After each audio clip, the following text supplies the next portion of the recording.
Hello, hello, hello. How you doing, Deborah Ann? Good to see you tonight, sweetheart. Says, hey, PG. Much love. And fam, much love. Hello to you, girl. Hello to you. And Christian. Deborah Ann first in tonight. Christian number 2 says, hello, hello. Hello to you, sweetie. Ronald Wilson. Running in third. Says, hello, everyone. Hello, Blue Eyes. How are you tonight? How you doing this evening? Man, it's been a long day, right? Long day. Everybody waited around 1:00. They just wanted to watch that. Then law enforcement come out and give us a little insight on what was going on. And next thing you know, the ship froze up, right? They just like cut it off because it all froze up. It's like, what? It was crazy.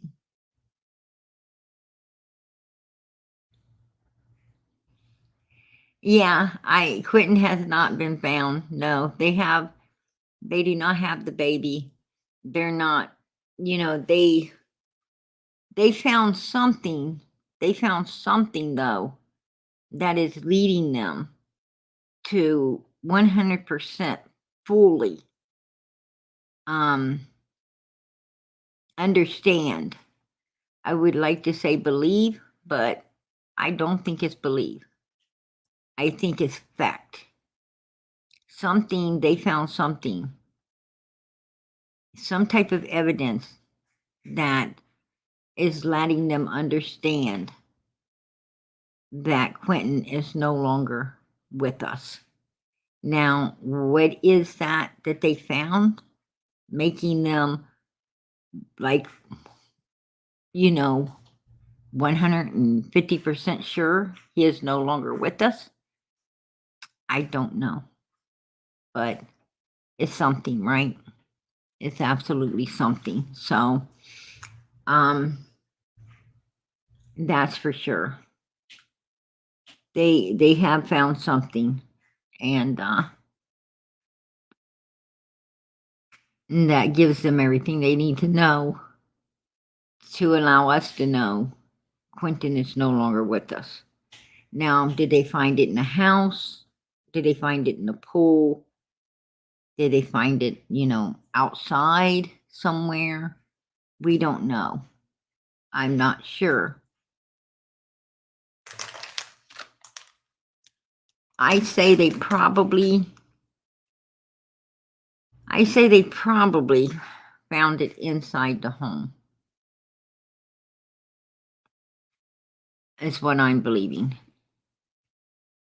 I think between inside the home and I understand a neighbor's trash can, not their trash can, but a neighbor's trash can.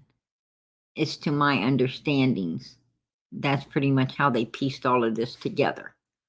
So there must have been something, some kind of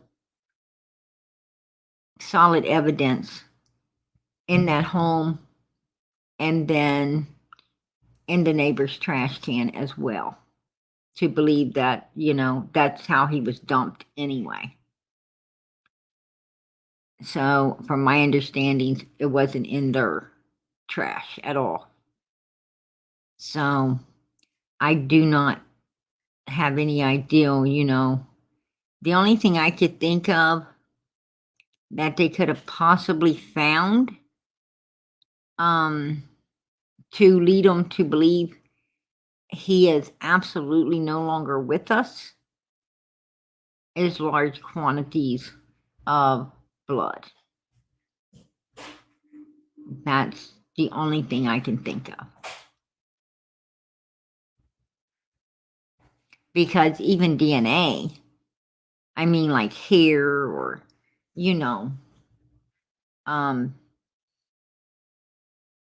something DNA isn't going to make them solid 100% believe, or have understandings that Quentin is not with us any longer.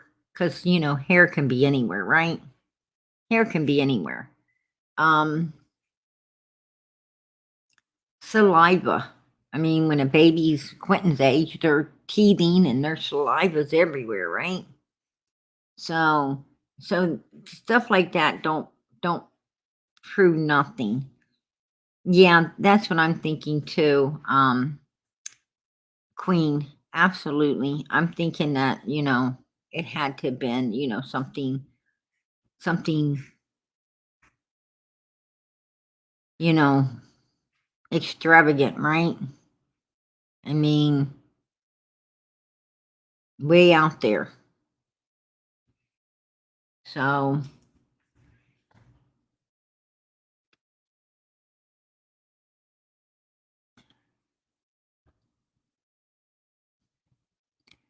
um, yeah, Deputy Sheriff, it's a possibility, that I don't think moms gave any confession at all. I mean, because I understand they did interrogate her. They gave her a lie detector's test, which she failed miserably on one question, and that was leaving that night. But that could mean that she didn't, what do you mean that night? Like, she could have left at 10 o'clock. That would have been that night, right? She could have left at 7 o'clock. It could have been that night. I mean, she could have been confused with like what the time frame was. Was the time frame midnight to morning? 1 o'clock to morning? I mean, what's the time frame? You know, she may have been thinking that, hey, I went somewhere at 10. Um, when she said no, if she thought, oh, I went to get cigarettes at a certain time, then it could come out that she's lying, right? Because now, like, even if she explains it, there's still going to be a lie on the lie detector's test because she didn't think of it until she's answering the question. So I don't know. I have no idea. I mean, I don't like to accuse anyone of anything until, until they absolutely do confess and tell, exactly what they done with the person.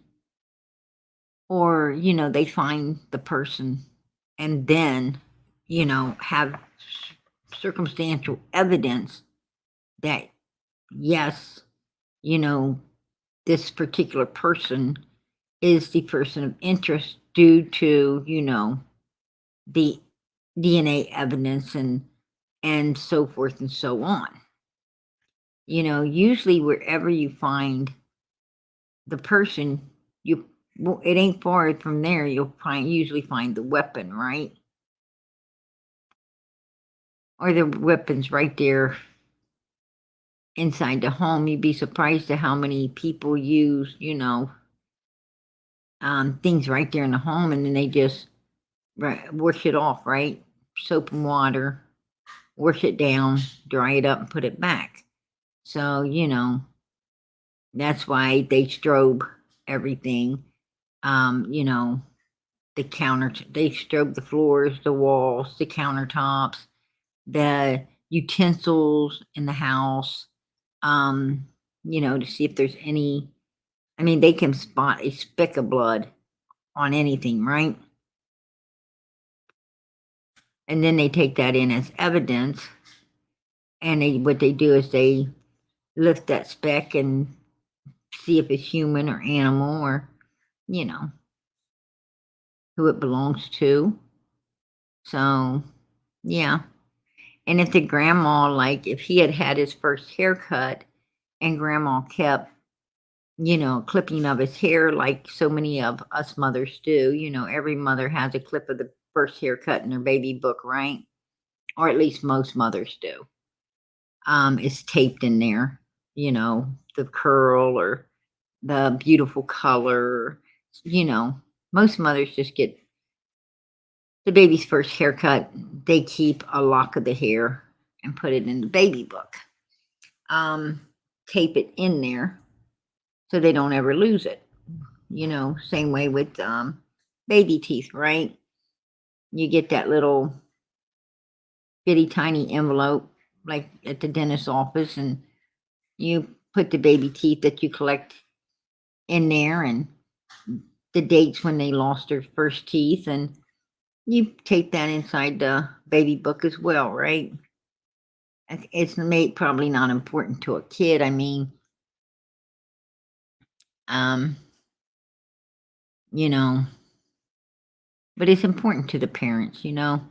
Our baby books ain't important. It's super important to, like, you know, my baby book ain't important to me. I think it was more important to my mom. I mean, I felt it's a little weird to, you know, have your teeth stuck in a little envelope and all the times you lost them broke down or something. That's kind of creepy. Um, but you know, then you have your kids, you find yourself doing it as well, right? Oh, they lost a tooth. Oh my goodness. And you know, you then you understand your parents and their creepiness. Right? So, you know, if the grandmother kept any of that stuff, it sure would help law enforcement a great deal as well, right? It helped law enforcement a very great deal, and being able to, you know, detect um, Quinton's DNA from everybody else's. That would be nice.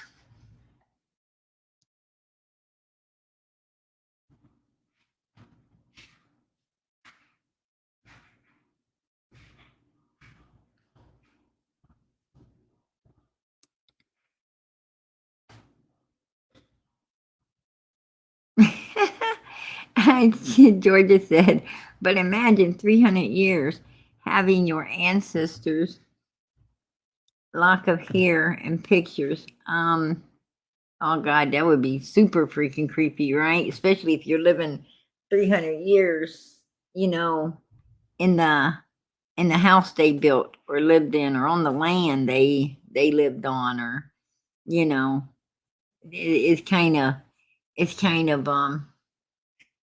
I don't know. I don't know. I'm not big fan of those, you know, old houses, and I'm not a big fan of those old houses where, you know, that's been around for 100 or more years, and you know, so much damn death and blood, sweat, and all those things spilled up in there, right? Um, I don't know, you know, and the only thing you can think of every time something goes wrong, the only thing you can think of is, damn, you know, the people that first built this got all the enjoyment out of it, right? They got all the enjoyment out of it, and now all you're doing is, you know, trying to keep it together, right? Costing you a fortune to keep something that they enjoyed so much together. That ain't for me. You know, I like a new home where, you know, I like the new home where you get the enjoyment out of it, and, you know, let somebody else let somebody else do all the work down the line, right? Let them let them keep putting it back together, fix it constantly. But as crappy as the new homes are today, you're fixing stuff all the time anyway. So I don't know. It's a lose lose situation.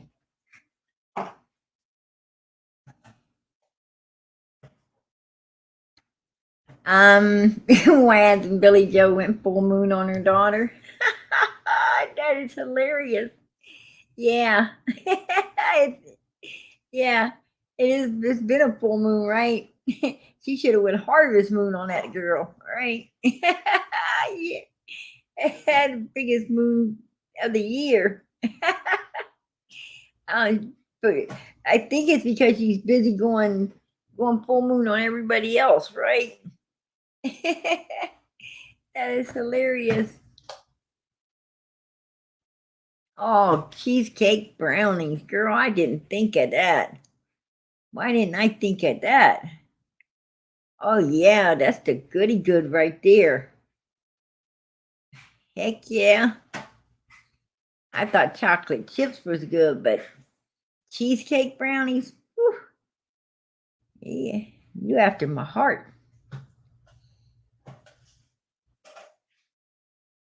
I need a pan of brownies too, says Hillbilly 29. She's like, I need a pan of those brownies, PG. Yeah, and Wisconsin Mama, she got the best though.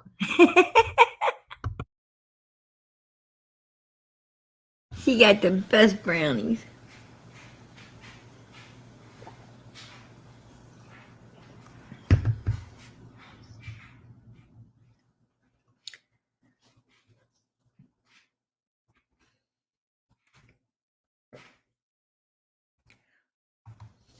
Ronald Wilson says, Julia, have you ever been to the Cheesecake Factory?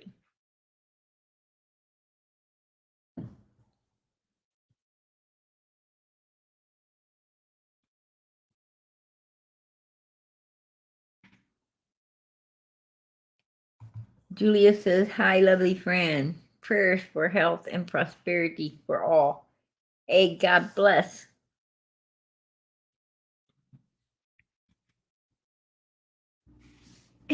Wisconsin Mama's like always. Girl. Yeah. Wisconsin Mama, she down in that chat, probably kicked back with a whole pan of them brownies and some milk, right? Oh, that's right. She can't have milk. She can't have milk. Oh Lord, I don't even want to think about what she's washing it down with. Pour me another tequila, Sheila.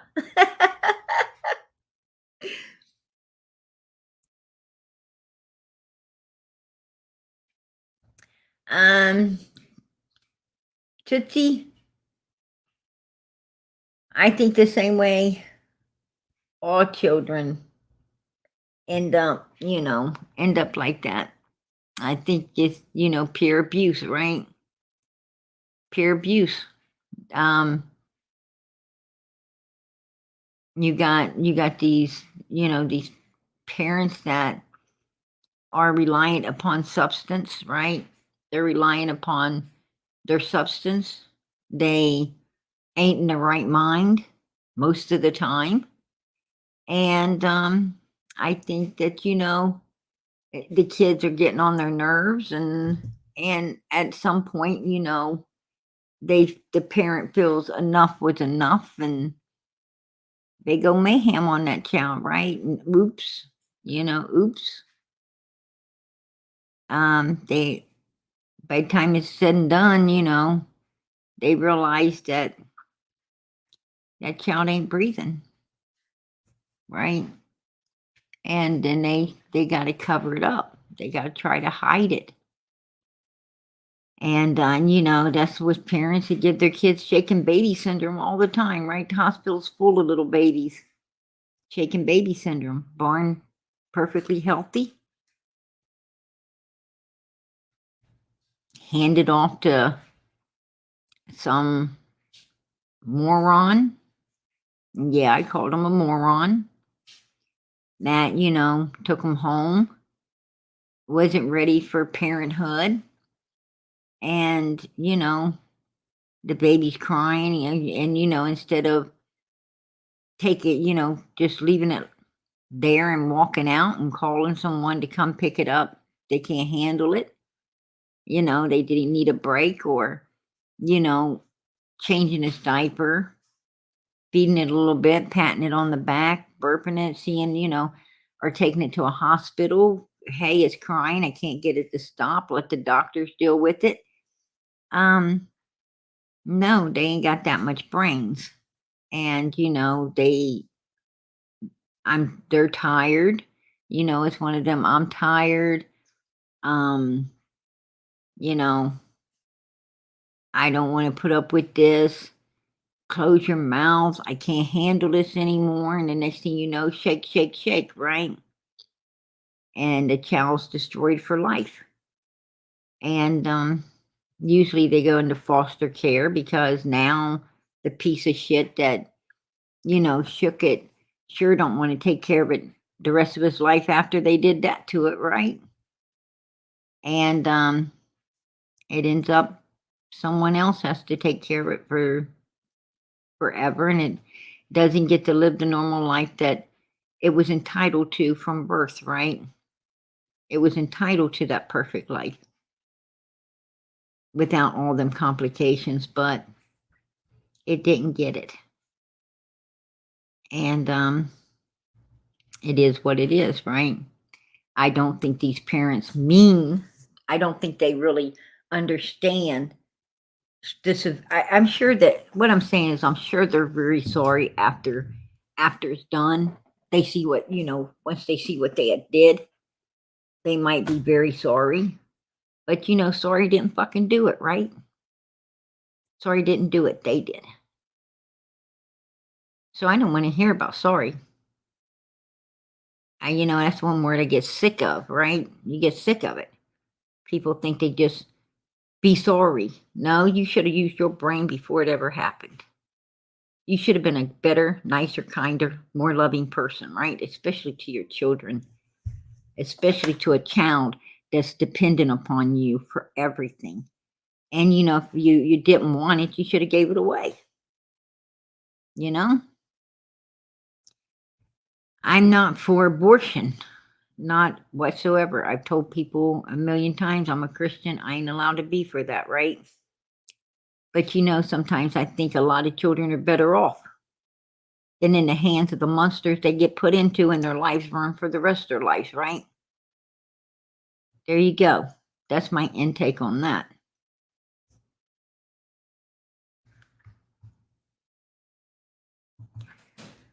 When my kid cries and I frustrated, I shake it and say, "You are 37 years old.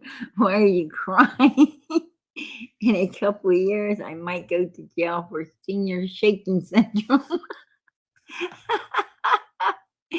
That is hilarious. Deputy Sir.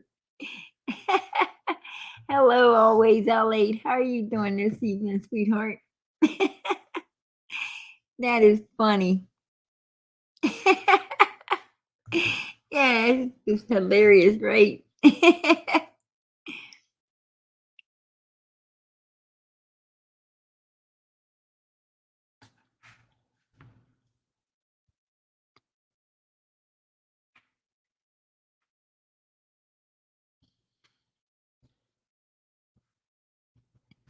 Yeah, absolutely, Wisconsin Mama. I so agree. I so agree, girlfriend. They've got to they've got to learn. They've got to learn to, to just stop this, right? I mean, we're not living in the 1800s. We're not living in the 1800s where, you know, you you really ain't got no education whatsoever, right? And you're having babies at home when you're 14, 15 years old, you're married and having babies at home. And it seemed like these people in the 1800s, 17, 1800s having kids at home, and they were just kids themselves, it seemed like, you know, raised a better family than they do today. I mean, I don't think they were shaking these children. A lot of kids, most of the kids that passed away back then passed away from, you know, um, diseases and stuff like scarlet fever and birth defects that doctors had no power of fixing and things like that. you know, they didn't pass away. Um, you know, they didn't pass away from abuse like people are doing today. But I think those people also were, more God fearing and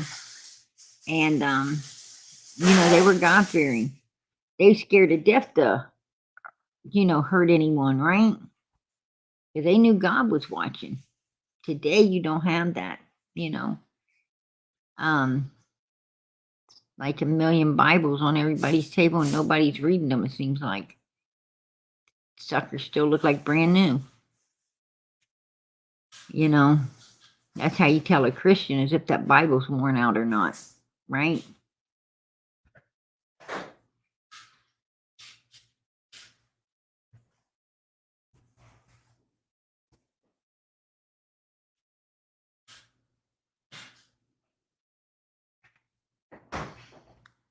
Um, always L8. Um, what I don't understand is if the daughter was living at the mother's home, how did the mother not see the abuse taking place? Well, I think that the grandmother did have full insight on a lot of that abuse. I think that's why she had the children going to um why she had her children going, well, not her children, they were the mother's children, her grandchildren going to the babysitters. And I think that when she went out of town, because see, she had to end up going out of town. And when she went out of town and was going to be gone for a couple of days, I think that, she kind of forgot because the babysitter had been keeping the kids even on the day the parents were off work, right? Even when Leilani and her boyfriend didn't work, they didn't watch the kids. And I think the grandmother just had forgotten how bad that abuse was because it's been a while since the kids were really around them to be abused. That's what I'm thinking.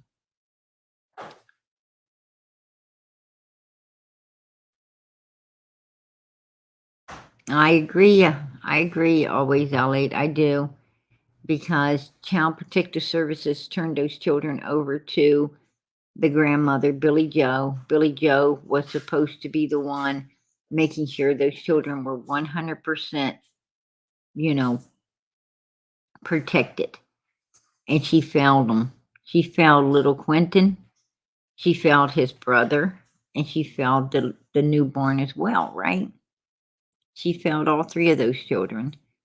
Um, I know she has to provide, you know, I understand, you know, the feeling of you have to, sometimes when you have, you're a single parent or you're you know, you're living with your husband or better half and, you know, it takes two incomes to operate the home that you're living in and take care of everything that needs to be taken care of. Some houses can't operate on one income, right?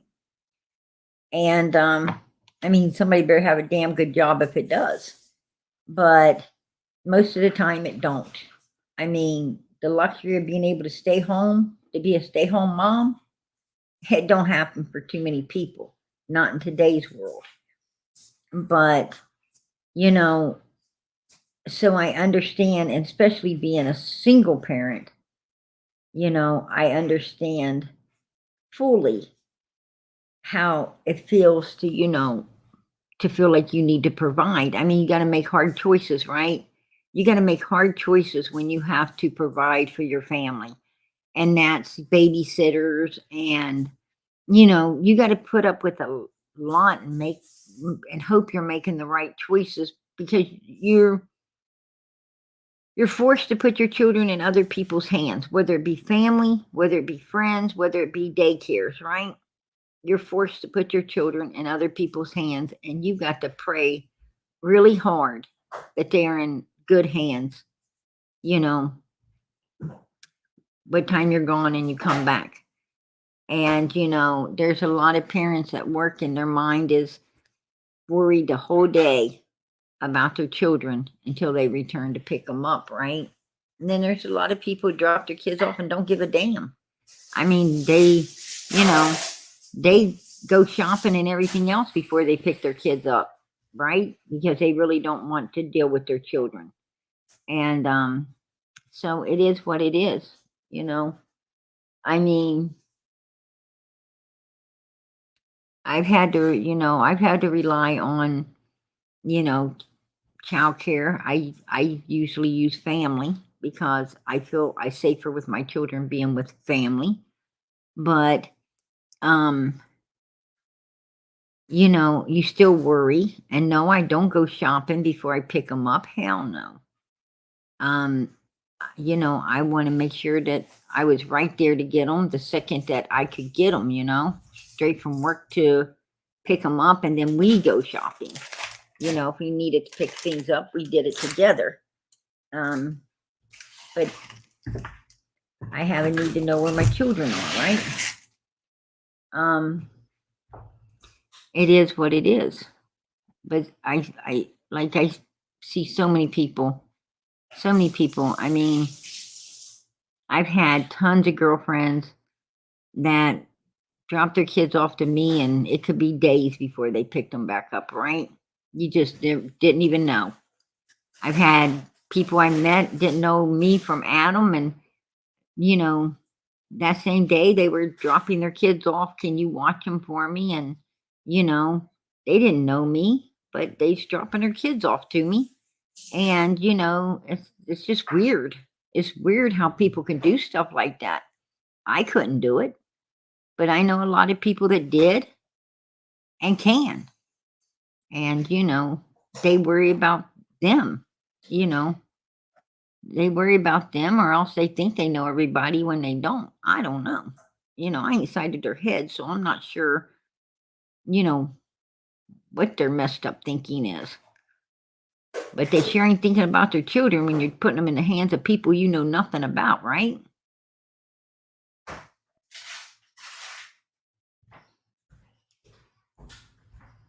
But Billy Joe had, and it sounds like that's exactly what Leilani was doing, because her boyfriend's brother, not the boyfriend living with mommy and daddy, and her, the ex-boyfriend brother, and the one she beat up in the middle of the street and was always pounding on.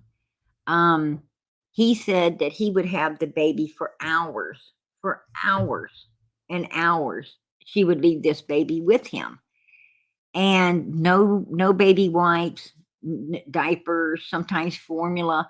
And that's the same thing the other babysitter complained about as well, right?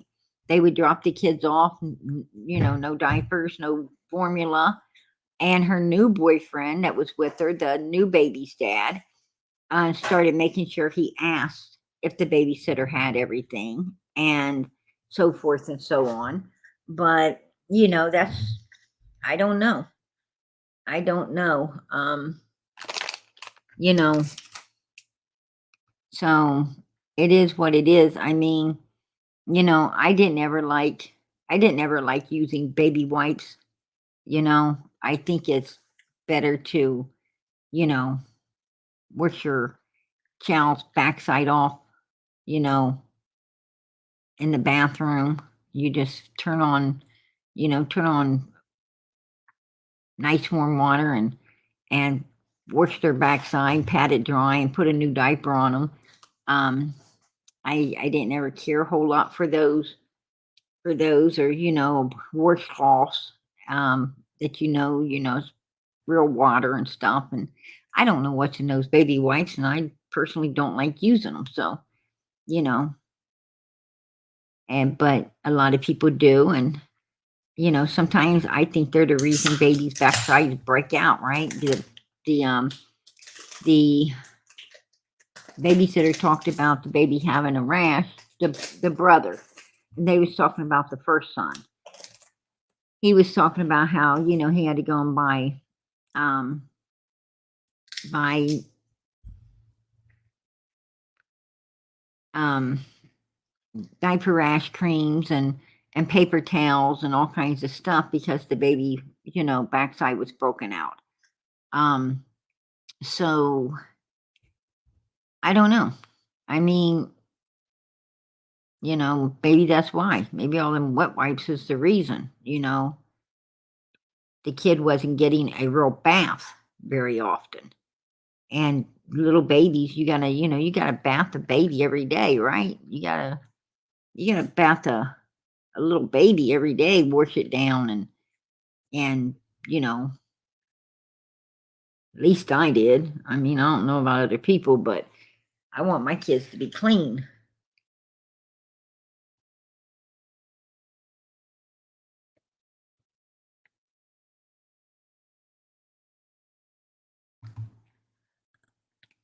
I thought of bringing my best friend to come up in my bedroom.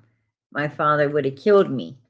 I just didn't anyway, let alone make babies after babies. Yeah, you know, absolutely. I mean, um, I know for me and my parents' house, if I was taking someone to my bedroom, it better be a girl, right? It better be a girlfriend. Now, they didn't care if me and my girlfriends went to my room and, you know, did makeup and fixed hair and, you know, played music, you know, made prank calls like all teenagers do.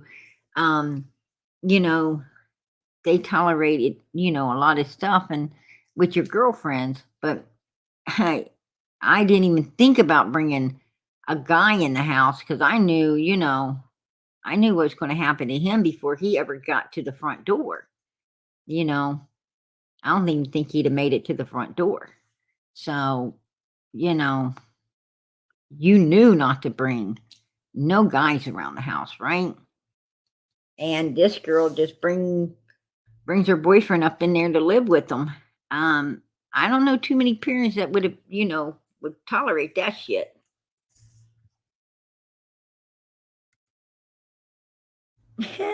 Hello, Josh. How are you tonight, sweetie? I love your little smurf. You got a little smurf there. God bless. It's been a long time since I seen the Smurfs, right? That's like old show.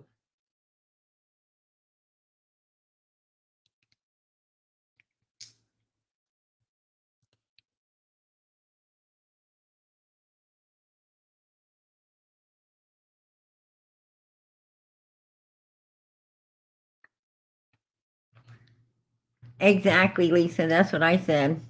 They are not a substitute for bathing, but you'd be so surprised at how many people think they are.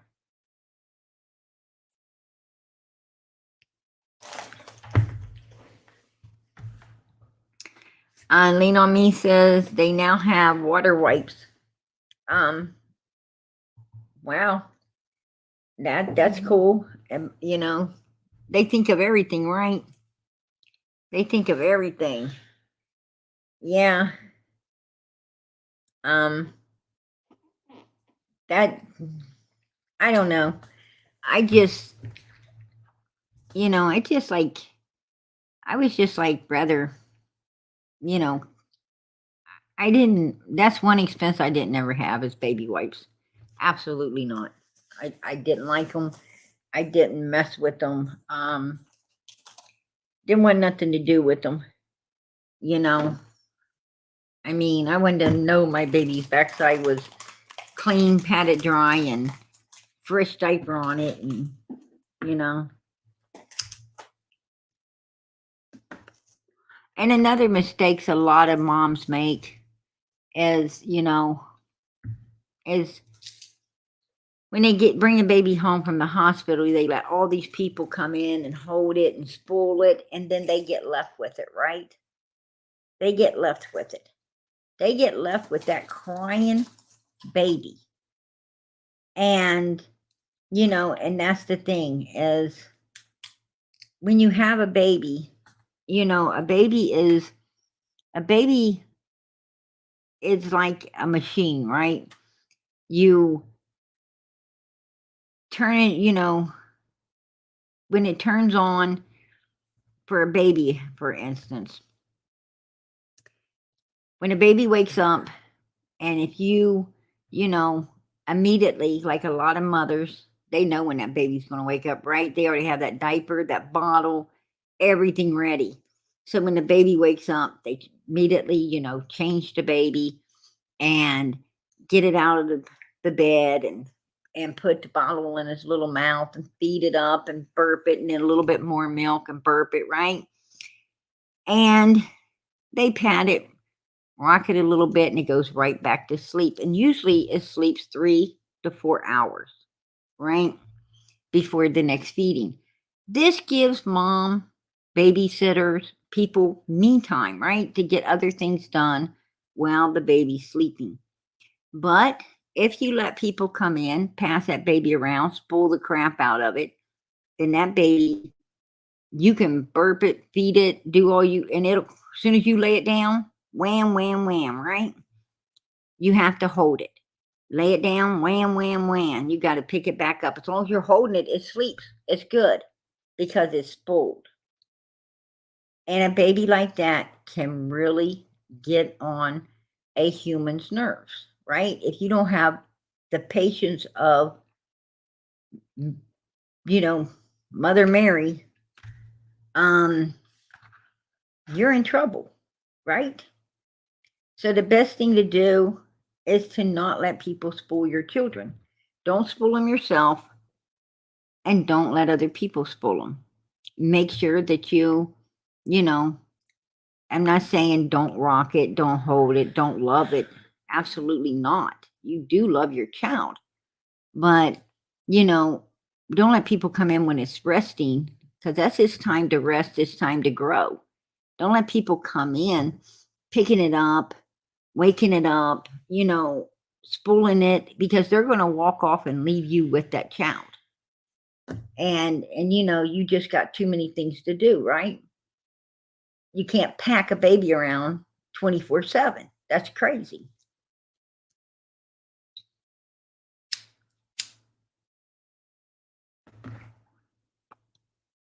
And I learned that lesson the hard way. I learned it with my first child. New baby, so excited, letting everybody hold it. I was constantly holding him. And, before I knew it, you put him you put him down, and he woke right up.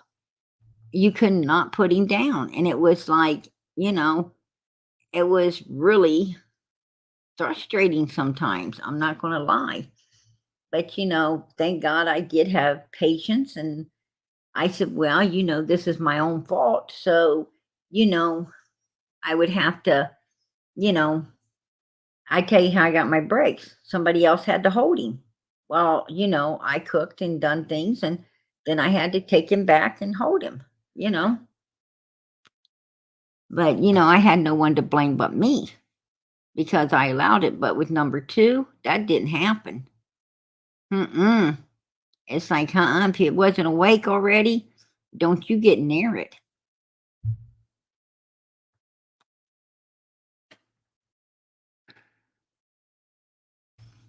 Yeah, Candace is in Tennessee. Um, from my understanding, is a possibility that Donald may have put money down or bought another home, not on the hill. And that might be where Candace is. It's in the other house, not the one on the hill. So I don't know.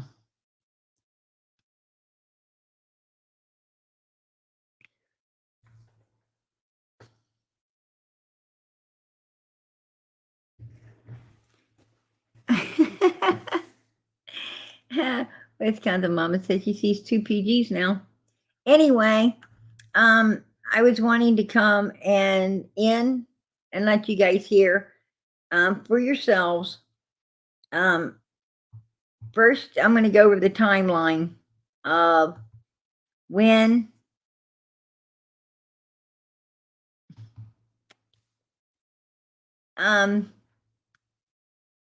when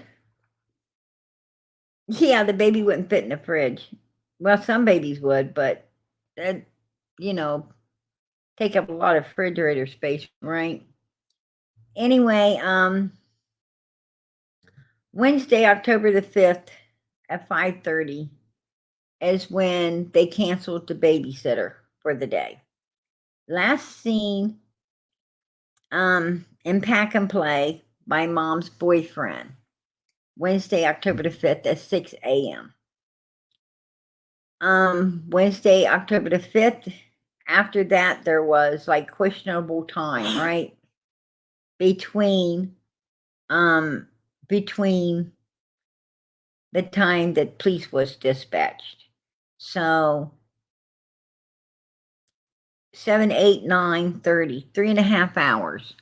Something the boyfriend, I guess, is trying to say whatever happened between the 3.5 hours that, well, actually 3 hours because he got back at 9 o'clock. So something happened within the 3 hours that he had left the girl, the Leilani, the mother, with the children, is what I'm hearing. So, was things not going right between them? Was they having a little spat and she rechanneled her aggression upon Quinton once the boyfriend went to work? I don't know. Did the boyfriend promise to stay home that day and then decided to go to work anyway? And now she's stuck with the kids because they called the babysitter off? I don't know. Could something have happened before they called the babysitter off and they both know it? Yes, that's very, very possible. It's what I suspect. That's what I suspect. But I don't know. I don't know when whatever went down. We just know something did go down, right? That's what we know. Here's what the news people are saying. I'm Chatham County Police Chief Jeff Adley. I'm joined today by FBI Supervisory Senior Resident Agent Will Clark of the Savannah FBI office. As you know, our investigation over the last 8 days has led us to the heartbreaking conclusion that 20-month-old Quinton Simon is deceased. We have named his mother, Leilani Simon, as the primary suspect in Quinton's disappearance and death. We have not made an arrest or filed any charges at this time. From the moment we received the 911 call reporting Quinton missing, we have conducted an exhaustive search for him. Sadly, we still have not found Quinton. But our search and our investigation will continue, and it will continue with every available resource we have in order to give Quinton's family closure and see that justice is served in this case. I would like to thank the FBI for their invaluable expertise and assistance during our search and for the help they will continue to provide moving forward. We know that millions of people fell in love with Quinton Simon the moment they saw his face and learned of his disappearance. He's got that right? He has it that right. Millions of people have fell in love with this little boy, and millions of people want justice for whatever happened to this little boy, right? And if possible, let's use this case as an example to other people, so they won't be doing this again, right? Let's use this case as an example. That's what the law enforcement needs to do, to stop other parents from thinking they can do things to these children and get away with it, right? That's what I'm hoping. He said that no, they have not. They have not brought any charges against no one yet. No, they haven't. Now I'll explain a little bit about the law, because see, without circumstantial evidence, you cannot convict anyone. They can say the mother is the main number one suspect, but without her confession or confessions from people that was there, like the boyfriend, the brother, neighbors that may have seen something, without other people's confessions, and they better be true, they even other people's, unless it's proven for a fact, really don't hold up in court.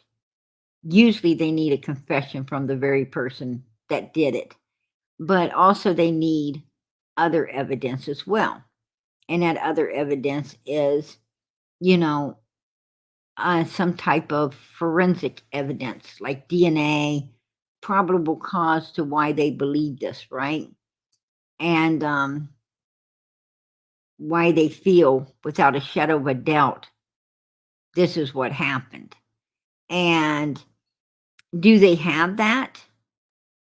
I think they do the forensic part of it. Yes, I do. But without a confession from someone, I don't see them getting a lot done, right? Unless the mother confesses or someone that, seen something confesses, it's going to be hard to prosecute. That's what I'm saying. And I'm not saying that because I'm for criminals or anything, because I absolutely ain't. Y'all know I'm not.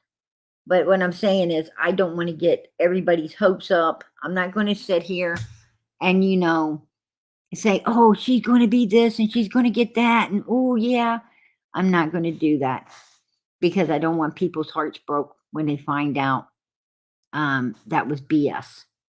Like I said, I'm always going to be upfront, honest with everyone. I do my research. I looked into it, and cases without a body are hard to prosecute. They're rare and they're hard to prosecute. So, I don't want to lead everyone down some path, some dark path that just leaves you crying at the end of it. Absolutely not. I will not do that. What I'm saying is, over here, it's all truth. And here we hope for the best, prepare for the worst, right?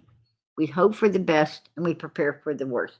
Yes, we hope that if the mother did this and they've got concrete evidence that can prove it, that they do what needs to be done to this mother for the crime she committed.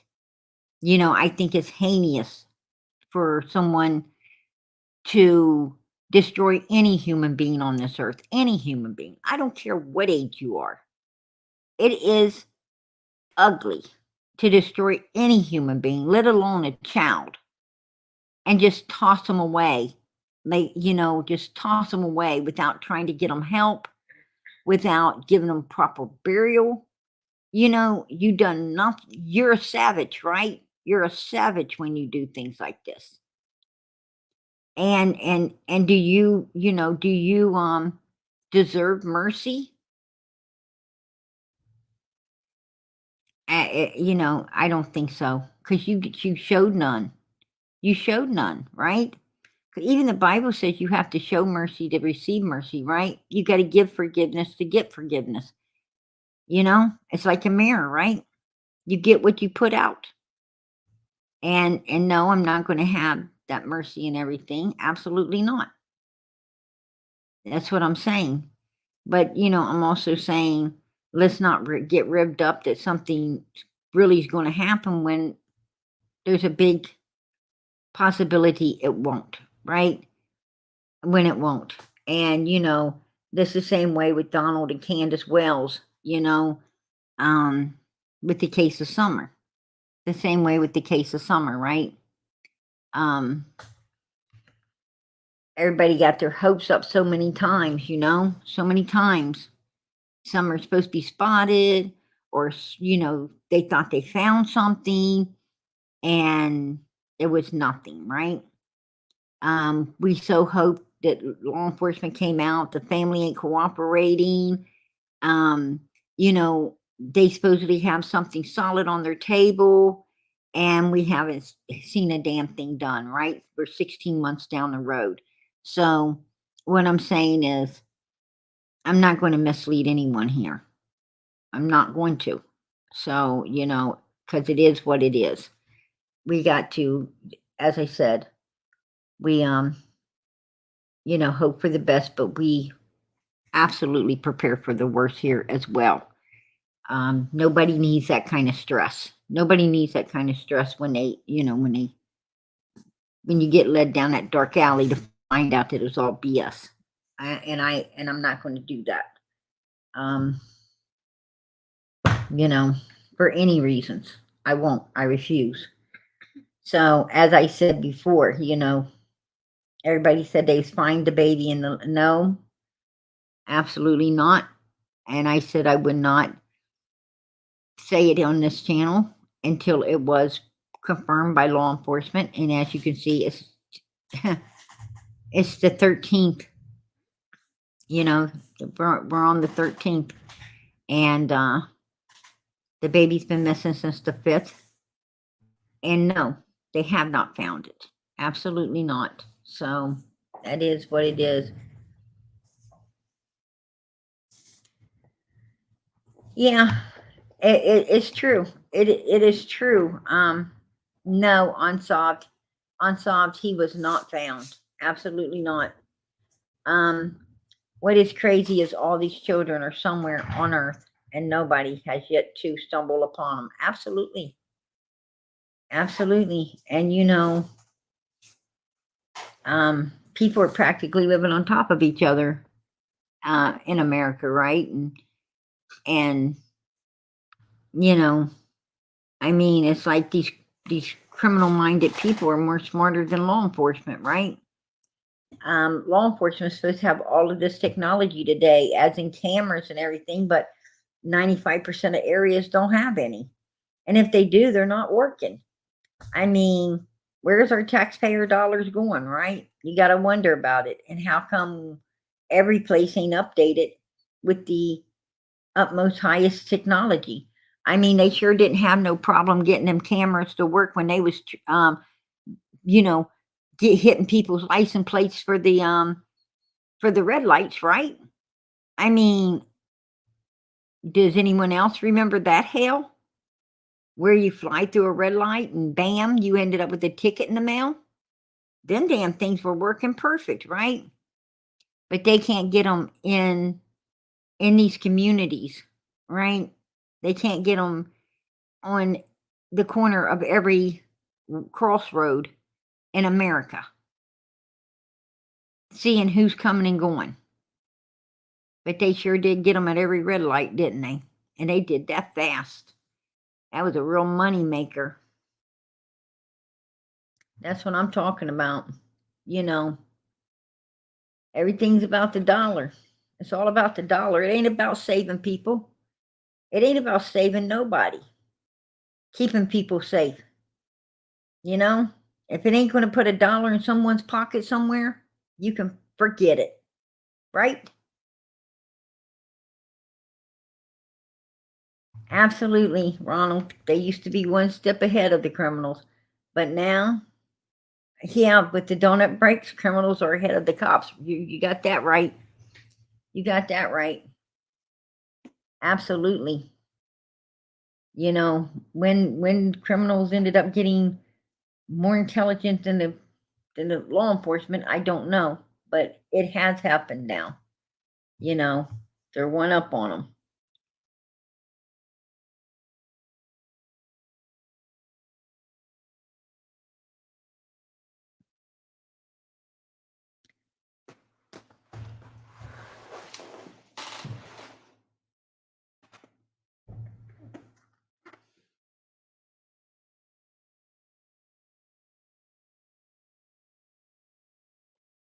Yeah, that could be right, Julia. Absolutely. Anyway, I'm going to turn this back on. Seeing the outpouring of love and concern for this child and the outpouring of grief at the latest developments in this case. The men and women of the Chatham County Police Department share that same sadness, but we also feel very determined to keep working as hard as we can and for as long as we have to find Quinton. Now, Special Agent Clark will have some comments, and then I'll return with some closing statements.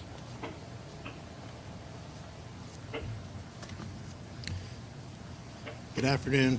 My name is Will Clark. I am the Senior Supervisory Resident Agent in charge of the FBI's Savannah and Brunswick offices. From the moment the FBI became involved in this investigation, our primary goal was to assist the Chatham County Police Department in bringing Quinton home and holding anyone responsible for his disappearance accountable. To the Chatham County community, our heart breaks along with yours in trying to comprehend what we believe happened here. The FBI, along with our law enforcement partners, have followed every lead, every tip, and every piece of evidence to get to this point, and we will continue to do so. The FBI entered this case less than 3 hours after Quinton was reported missing.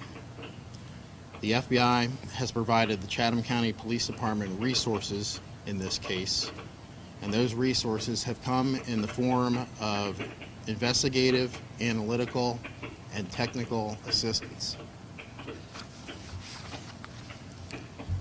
For the past week, over 40 FBI agents, analysts, task force officers, and professional sports staff who live in the coastal Georgia area have worked tirelessly and continuously on this investigation. Last Wednesday, we mobilized our Child Abduction Rapid Deployment Team, the CARD team in short, which brings with it experts from across the country who specialize in missing children cases. As needed, and as the investigation continues to progress, And specializes in missing children's cases. Why did Summer not get that? Why did Summer not get all of that?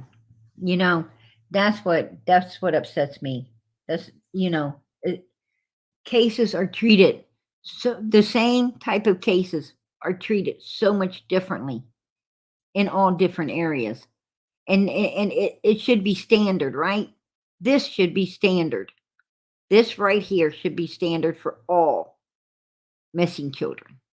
Because look how fast they've got it done, right? But it's not, and that's sad. the FBI stands ready to deploy additional resources. In closing, we share the sorrow felt by millions and pledge every resource to assist the Chatham County Police Department in finding little Quinton.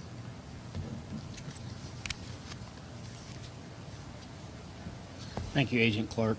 And in closing, I understand the intense interest in this case and know everyone has a lot of questions. I'll answer what I can.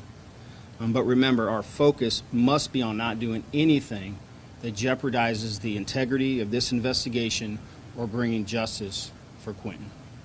So with that said, I'll be happy to answer what questions I can. We heard from the family last night that you might be targeting a landfill. Can you tell us about that and what landfill it might be? I cannot disclose any information relative to that. We will follow the evidence, and when our evidence leads us to search anything specifically or any specific geographic area, we will communicate that to you at that time. Chief, I'm confused on why there was a tweet yesterday that said they believe that Quinton is likely deceased, and then you're saying the investigation continues. What is that piece of evidence, or what makes you believe that? I cannot get into any specifics relative to evidence. Now, this person was wanting to know why. The person with the question wanted to know what led them to believe the Quinton is no longer with us. And the mother did it, right? He said he cannot get into that. He cannot give out that information right now. What I can say is the evidence that we have so far, based on multiple search warrants and interviews, has led us to the conclusion that Quinton is deceased. The investigation doesn't end, right there. We will continue to investigate this until its final conclusion. With no charges brought in the case, what made you feel like it was necessary to identify his mother?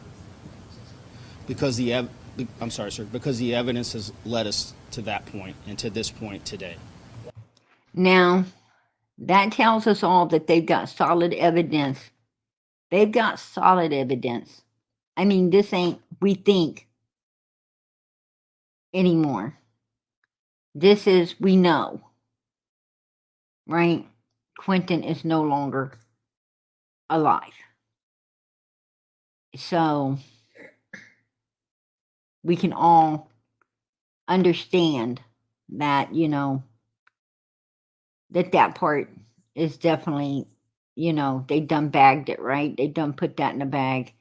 I mean, they're 100% sure about this. So whatever they found, like I said, it was something horrifying, right? It had to be something. I mean, the only thing I could really think of is, what most people's minds don't want to go to, and that is blood, right? I mean, only time they say stuff like this is when they found massive amounts. So, wow, I don't want to even think about what went on wherever they found what they found, right? Whether it be in that house, out by that pool, I don't know, but I don't want to think about it. The neighbor's trash can, who knows? It's terrible, right? It is definitely terrible. And I think when we find out what happened, we're gonna all, this mother, she's hiding her face when she's hiding her face. I'll show you in a little bit. She's hiding her face, and that says she's got something to hide, right? She's got something to hide, right, Leilani? You've got something to hide, hun, because you wouldn't have hid your face the way you did. If you had nothing to hide, you would have looked right at that damn camera. You would have talked right to them camera people. People that ain't guilty are very bold, forthcoming, and they stand up for themselves. And she didn't. So that tells us a lot right there as well. I'll show you here in another video. Why she got arrested? Because we will only do that when we feel we have everything that we need to. We only get one shot at this, right? We're going to do it right. We're going to do the best that we can. We're going to use the resources at our disposal. We're thankful to the FBI. And when we get to that point and we feel comfortable. Now, we heard the same thing in the Summer case too, right? They get one shot. They only get one shot. We have to be patient. Oh, I hope it ain't 16 months down the road, right? I hope not, because that's more than asking us to be patient, right? That's more than being patient. That's that's where your patience should be running out, and I think everybody's is where it comes to Summer.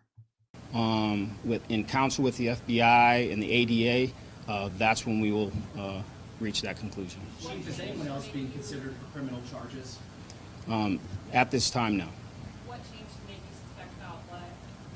The evidence in the case has led us to this conclusion. Are you filing charges? At this time, no. At this time, no. But I did hear that they're putting everything together to go in and do that. So, is that truth? I don't know. Like I said, I'm not there. I'm not inside this law enforcement teams. I don't know. But let's hope that, that it is truth, right? Let's hope it is. Is there a date where you found the evidence that led you to this conclusion? Because obviously earlier this week and last week you had said you did not suspect. The accumulation of evidence over these last 8 days has led us to this conclusion today. Do you have an idea where Quinton might be? We do not have any specifics at this time. I can't answer that question with any level of specificity. Do you know where Leilani's other two children are? I can't answer that question. Do you know where Leilani is? I don't know where she is currently today. Is there any chance anyone else besides Leilani could be charged? There is no one else a suspect at this time. Leilani is the main focus of this investigation. Are you not concerned that you've now named your number one suspect out loud to the public? Is there not a concern she might take off? Oh, wow. Do you hear that? Leilani is the only and the main suspect at this time. Woo, Leilani, you in trouble, girl. I can't get into any specifics, but we don't believe she's a flight risk at this time. All right, thank you. Appreciate your questions. Have a great day.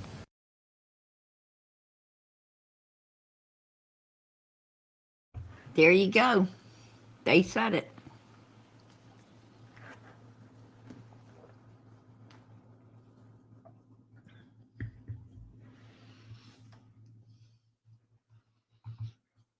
Absolutely. Mouse Mom, they need to make sure that they have everything documented and everything was done legally before they make an arrest. They don't want any chance of her getting off on the chart. Oh, yeah. Any kind of technicality will get her off. Absolutely. They've got to, do it, and they've got to do it by the book, right? Absolutely. And they have to make sure every I is dotted, every T is crossed. Amen.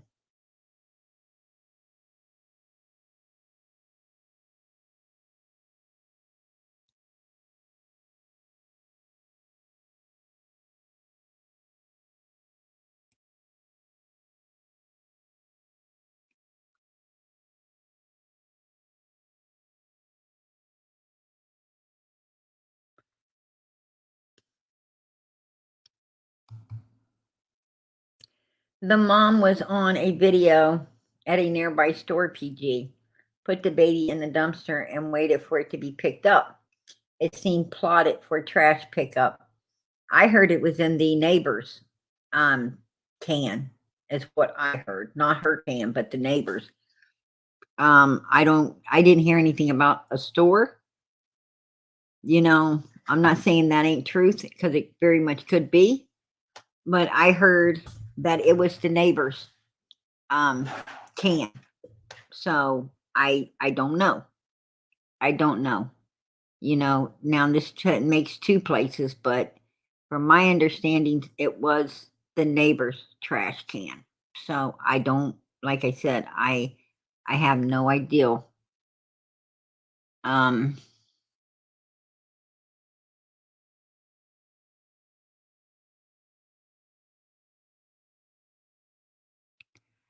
um, I don't know about that, Rosa, because see, there's a difference.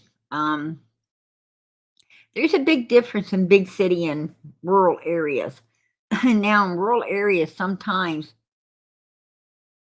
the law is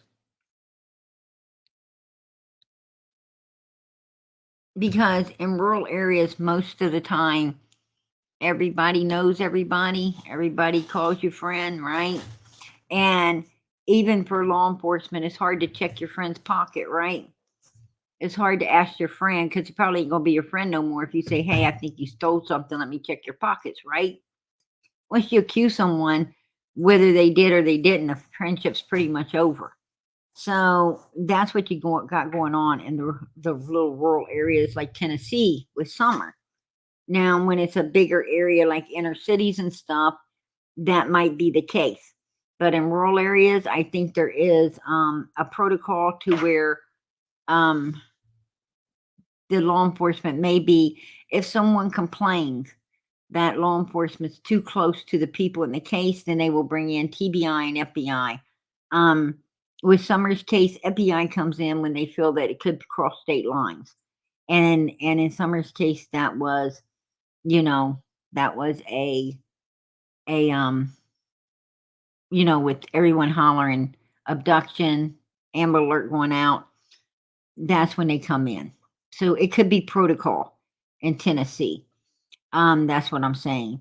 And in this case here, it does sound like law enforcement reached out and asked for all the help they could get from surrounding areas and across the United States, which they did exceed in getting 40 of the best the FBI agents across America to come in and work on this particular case. And as you can see, they got shit done. So absolutely. Absolutely. But as I was saying, here's the mother. I was going to show you guys the mother. There you go. See her hiding her face? See how she's hiding? Yeah. And that shows us she's got something to hide, right? She's coming down through there. They throw the little string that they're getting ready to put a fence up away from the driveway, and that string um was not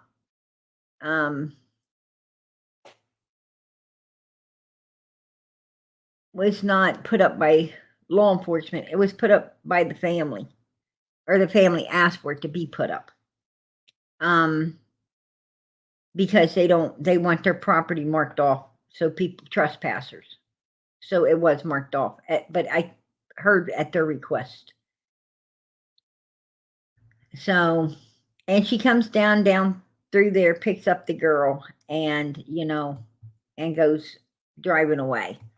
But here, see, the girl gets in, and they're driving, and she keeps her face covered the whole time.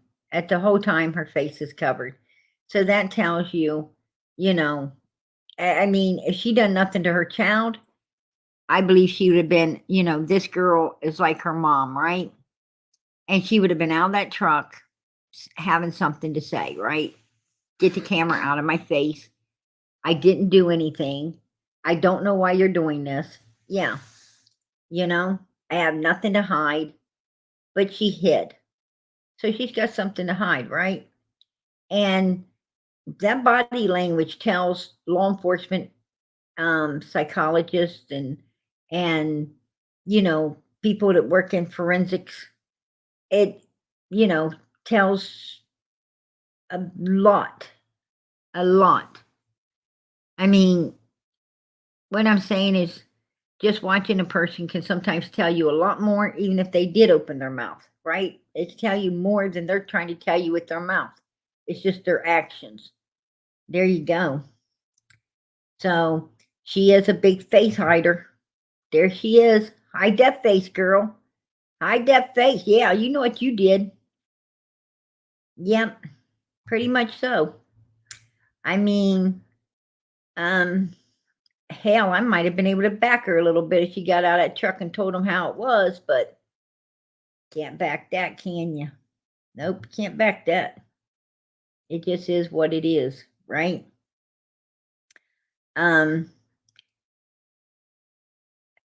Where Quinton might be, right here. And how you going to find anything in this? How in goodness name are you going to find anything in all of this?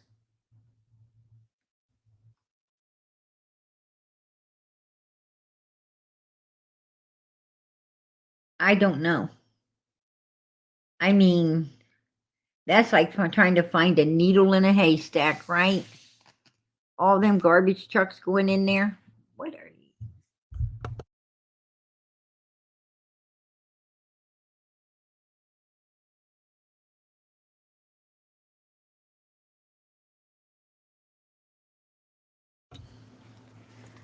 My question is, her mother, grandma, went right on Facebook, said her daughter confessed she put the child in the landfill last night. If that was true, why didn't grandma go there, then put that on Facebook?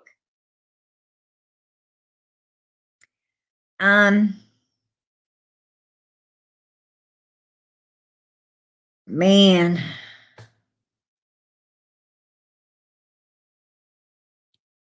I don't know if they could ever find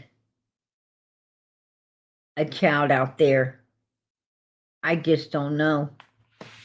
I mean, with God, all things are possible, right? With God, all things are possible. Who would do such a thing to a child? I mean, if indeed she did this, if indeed she did, she threw her child away like garbage, right? She threw her child away like pure garbage. Who could do that? What mind frame are you in to be? I mean, People don't even do that to their animals, right? I mean, your pet passes away, you bury it, right? You bury it. And some people get their pets cremated. But nobody that I know of throws it in a garbage can like a roadkill and walks on. That's disgusting. Absolutely disgusting, if you ask me.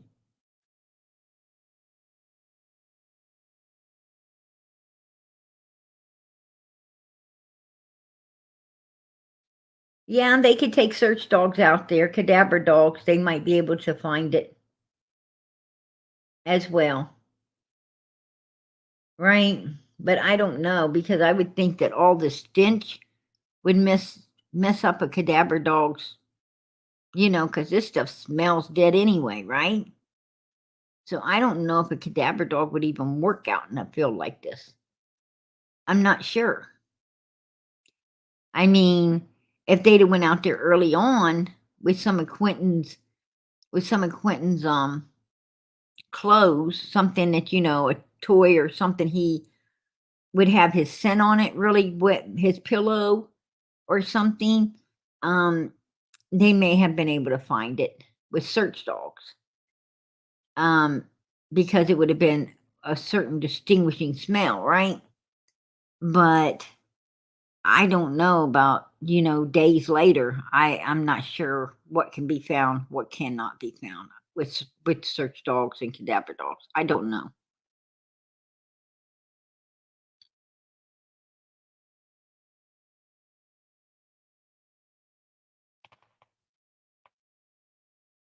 Right.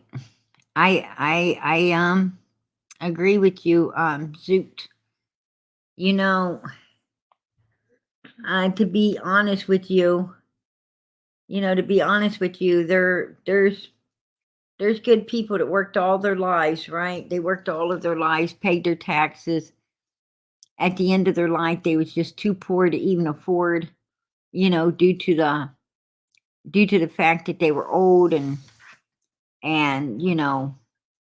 or injured, lost their job, ended up dying. They end up in Potter's Field, right? Potter's Fields. No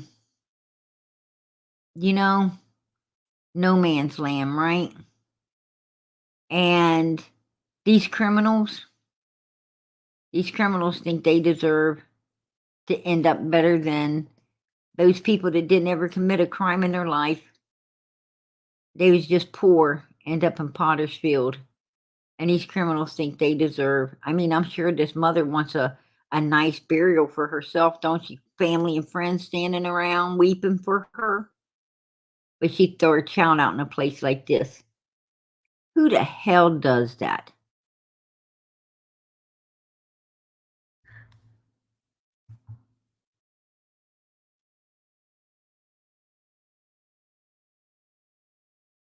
I tell you what she deserves is everyone find out who the judge is and send him a letter that she give her the stiffest penalty that it can be given, right?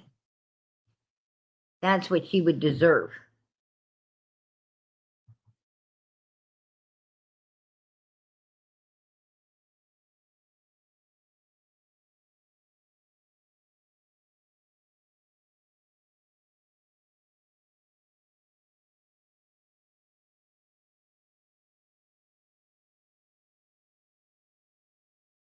Unbelievable. I think that, people like that, at the end of their days, they should be took out there and dumped just like they dumped that baby, right? Just like they dumped that baby. People that get lethal injection, they should get just dumped in the garbage as well, right? Because they dumped other people's lives in the garbage the minute they destroyed them. And that should be law. That should be law. The family don't receive nothing. They get dumped in the garbage, just like they dumped the lives of those humans they took in the garbage.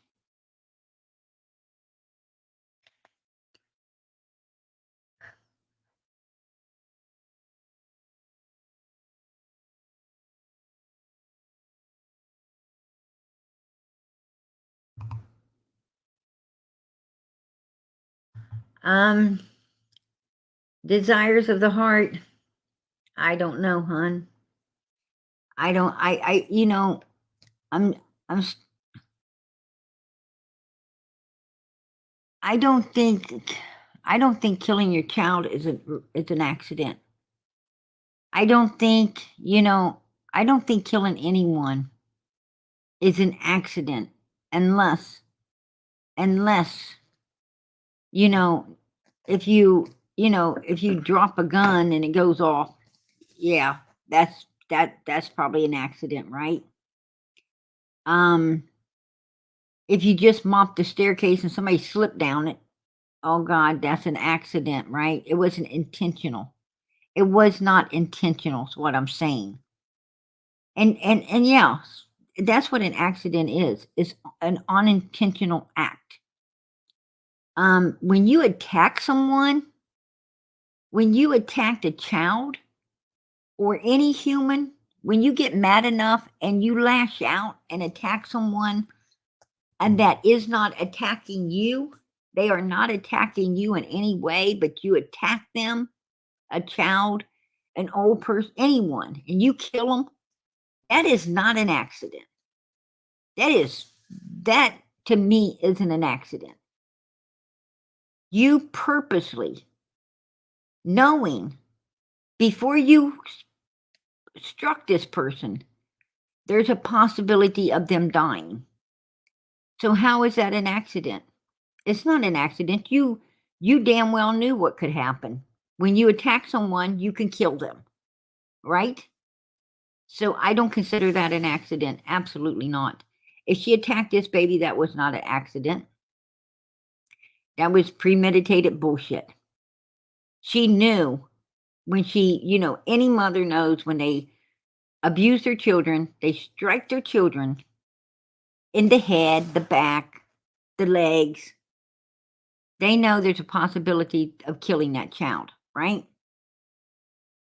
That's why God gave a child a backside to bust his ass. Now, this is something that a lot of parents don't think about. If your child has a medical condition that you don't know about, maybe a heart condition or something, going on medically that you haven't caught yet, and you bust his ass, it could cause death. Even if you whipped his backside, it can cause death. You may not have knew about the condition. You might have thought you had a perfectly healthy child, and yes, you bust his backside.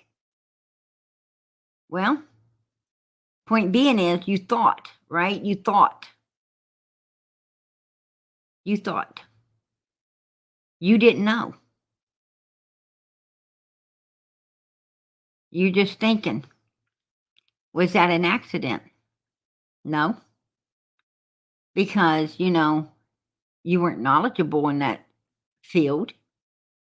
But it wasn't an accident. It's just that you didn't educate yourself of what could happen, to your child by you whipping it or beating on it at any time, right?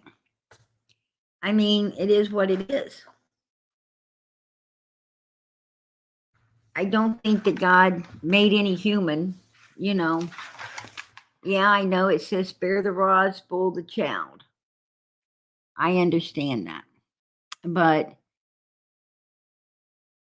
I don't think these people are whipping their child, smacking his hands a little bit to say, don't touch the light sockets. You could get electrocuted. I don't think that, the child's throwing things and acting out and it needs, a little pat on the backside and straightened up, and I don't mean bend it over your knee and really well his backside off. That's crazy. Because really, with your tap and the stern voice, really it's more your voice straightening the child up than it is that little tap was just to get his attention so it hears your voice. Your voice is really what's going to straighten it up.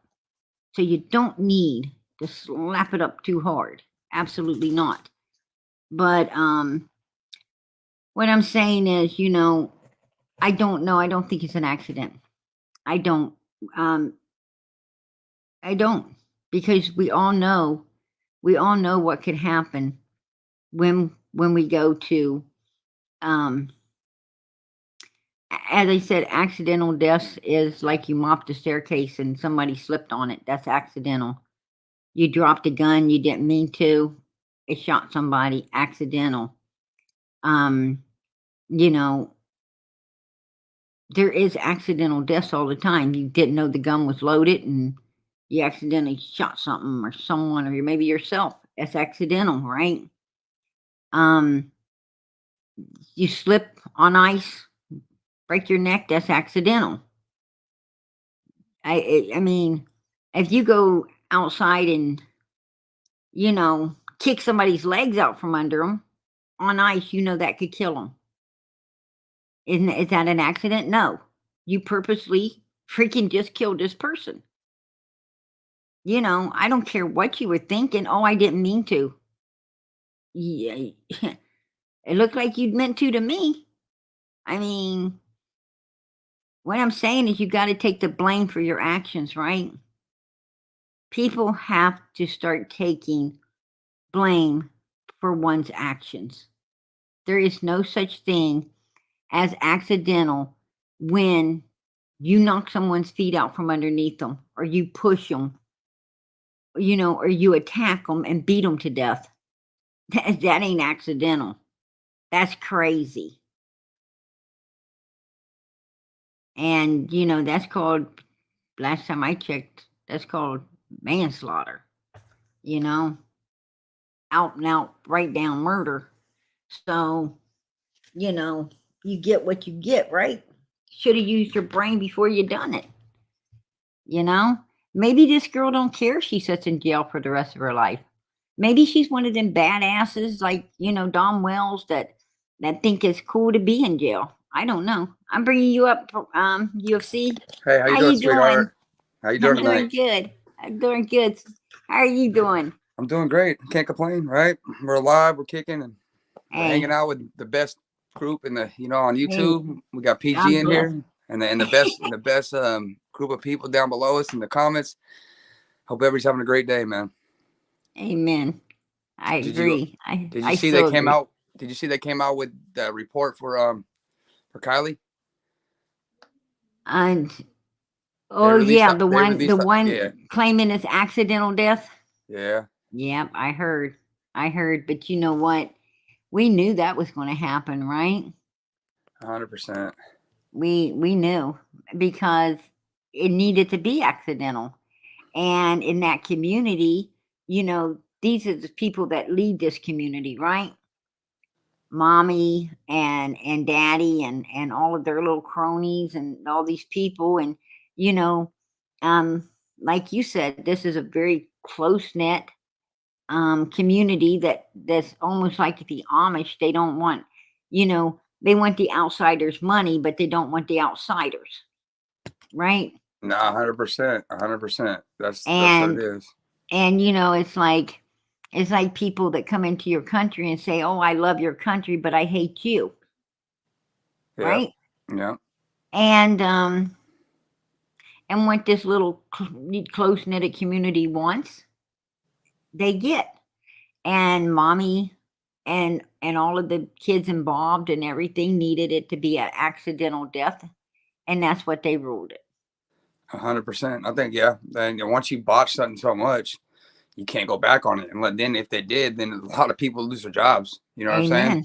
Mm-hmm. They just start from the bottom and go. They start at the top and then go down. That's where they start up here. And the guy up here usually doesn't lose his job. It's usually the guy down here. They find a way. But this whole investigation is it's mind boggling. From the outside looking in, just totally mind boggling. And you're right. there was just so much that needed covered up in all of this for a lot of people's sakes Yeah. that it was what it was and it had to go the way it went. And there's nothing no one can, because what evidence do anyone have anymore? They basically cremated her body, right? Yeah. And I'm still dumbfounded. Have they arrested Leilani yet? What about, I don't want to jump cases, but I'm still trying to, I'm No, catching up today. I was nope. busy. They haven't arrested her yet. They came out today. They came Why? out to. Go ahead. My bad, PG. I didn't mean to cut you off. Did you hear what they said today? Did you hear the news briefing? Nah, dude, I'll be honest, I've been really busy. I've heard a little bit of it. I heard they said that they believe the baby's dead and at the dumps. Oh yeah, yeah, I can't remember. I said that since day one. I said they yeah, went in the garbage. That yeah. was my whole thing, man. I just look, dude. That poor baby had no chance in life. I have no feelings for Leilani. We don't make deals and let this girl walk around. She's just admitted to that. You know that baby's there. You guys are coming out saying you know it. The mom's admitted to it. Put her ass in jail. I don't care what deal you made with her. She can sit there and rot. The baby has no chance of coming back, and you're giving freedom to this girl day by day. Even I don't care if you have a case or not. You can charge her with child neglect and hold her until you have enough to charge her with murder. Amen. Period. You're Amen. giving her freedom. She doesn't deserve that, man. It's earned in this world. In the United States, it's earned. This ain't another country where, Right. it shouldn't be like that, but it's earned here. Freedom, you got to be a model citizen. And I feel that we lost that as a country. There is no more model citizens here. I mean, there is, but it's not like, you look through a goggle and want to be that person anymore. Everybody, it's out of control. The looting, everything. There's no punishment, it seems like, for the crimes because it continues to happen.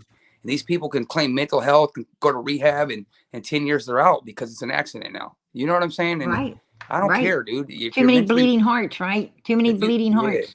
100%. If you hurt a kid, man, I don't care if you were on drugs, you chose to put that drug in your body. So you can't claim Amen. insanity because you were on some, something that cycled through your mind.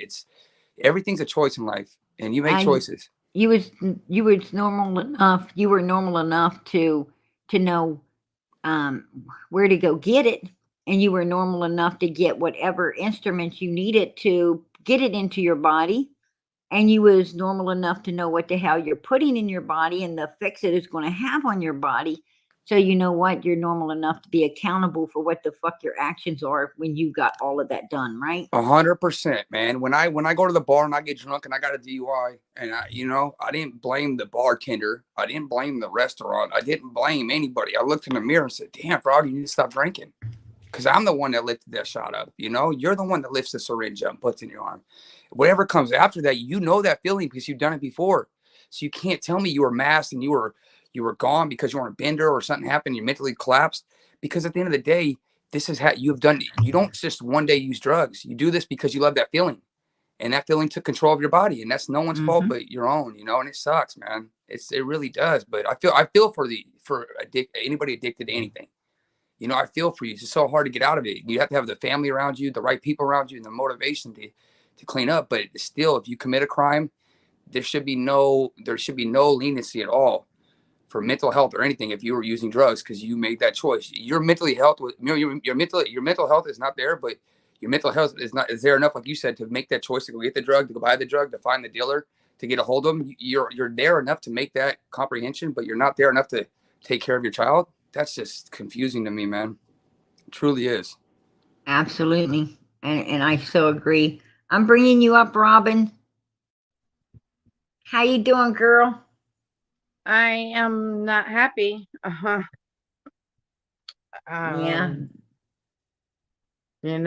All these babies. Didn't summer bring us together?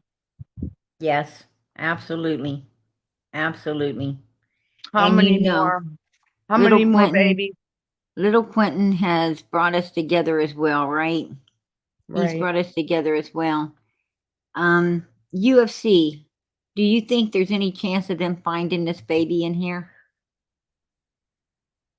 Yeah, it's happened before. Remember, it happened. I can't get the case off the top of my head, but in California, a kid got thrown in the garbage and they found him. They found him at the dumps before. I know this for a fact. Give me like a couple hours or give me till tomorrow, and I'll bring the case up. But it's happened before where they found the kid. It's not impossible, but with those dumpsters and those big tractors going around, I wouldn't be surprised if they just find body parts at this point. You know what I'm saying? Right. But I I believe thought they can't. I believe they can. I swear, I believe they can. I believe it happened before, where they found, they found somebody at the. I forgot what case that was, though, guys. I'm drawing blanks right now. I thought they did find him. No, they haven't found him yet. They haven't found him. You think this mother, I mean, they already know. They already got enough solid evidence to convict her ass, right? And you would think she'd step forward at least and give her baby the chance of, what I'm saying, before it decomposes any further, she would give it a chance to be brought home and put away righteously, right? Another fucking Candace. Yeah. And that's the worst part. If they don't find this baby, I'm serious, dude. I'm like, I don't want people to lash out on me. It's a PG's page, but personally, if that baby's not found, everybody involved, the one that did it and everybody else involved in cover-ups, life in prison and the death penalty for the one who did it. Because at the end of the day, it's not just a murder here. You try to hide this murder. You knowingly try to hide this murder. Now you have no recollection of any of this, but you knew the baby was in the garbage and you did it yourself, and you did it. Because if not, this whole family wouldn't have been arguing in the backyard every day. Their ass would have been out there looking for their kids. It's stomping around with signs, putting signs on every single corner, asking neighbors. Instead, they hid and let the police do all this work and argue with each other because they knew they were on their tracks. That's the only thing. That's the only thing that could be on you. When you get nervous, you start breaking down. You know what I'm saying? And that's what happened. They don't want to leave that house because they thought they were going to get arrested at any second. That's the truth, man. I mean, if my kid was missing, I'd be butt naked, walking barefoot with blisters on my feet if I had to find that kid. Amen. You know what I'm saying? Amen. Unless I knew he was dead, then I'd be hiding. Let's be real here. Like, that's just the truth. And that's the point to me, is that this makes this a death penalty case because you're covering up a murder with an 18-month-old kid that had no chance to defend himself, and then you denied it knowing you did it. You just don't come up one day and wake up and say, oh, yeah, I killed him, by the way, and I remember it now a little bit, but I don't remember how I did it. No, you knew this whole time you did it. She's trying to plead. She's trying to plead out already. Mm-hmm. The amount of time they wasted, though, is the amount of time without them telling them they really did it, is the time they could have found that kid. You know what I'm saying? They waited this long to say they did it. She would have came out right away. They would have found that kid. Now they ain't never going to find that kid, maybe. And if they do, his body will be dismembered. And disgusting. You know something? I agree. Wouldn't you have done throwed her out if you was the grandmother? She would have had to leave. I couldn't stood to look at her. She would have had to go. I mean, and unless I felt that I could break her down and get her to tell me where that grandbaby is, she would have to go, right? She needs to get the hell out of there. I mean, if she's going to hold to her line, she's got to go. Per Garden, Florida is the capital of death penalty, right? Oh yeah. Did you watch or get a chance to watch the Parkland shooter trial today? Nicholas Cruz? You know what, girl? I have been keeping up on that a little bit. He got sentenced to life. Oh, did he? Not death, life. Well, I'm going to tell you something, girl. One thing I have learned in this life is it's a hell of a lot harder living than it is dying. I mean, why put him to rest, right? Why put him to rest? Don't you think that it's a lot harder to wake up in a cage every day, reminder of why you're there, and having to put up with all of those people that, I mean, you want to talk about pure hate? I mean, there's people that make that person look like a schoolboy in them prisons, right? Mm-hmm. And to be honest with you, I think that's how they should have to live. They should have to live the way they made other people live, right? In fear. That's the way they got to live now. And yeah, that is justice. Hey, Lisa, I had more mental health problems when I use drugs than when I don't. I feel fresher than ever this day. And I continued to use marijuana after I had the cocaine problem and alcohol problem. I used marijuana the last 2 years to kind of, to hold off the urges. And I stopped weed recently. And I'm telling you guys like this, dude, 12 years of smoking weed, 10 years of cocaine, 10 years, my whole life of alcohol. I've never felt better in my life. Mine's clear as hell. I had extreme mental health issues when I was using, and when I was not using, it was way worse because my body was so used to being on that stimulant that I would freak out and have like all these I forget what it's called when you go crazy and you need Ativan to calm down.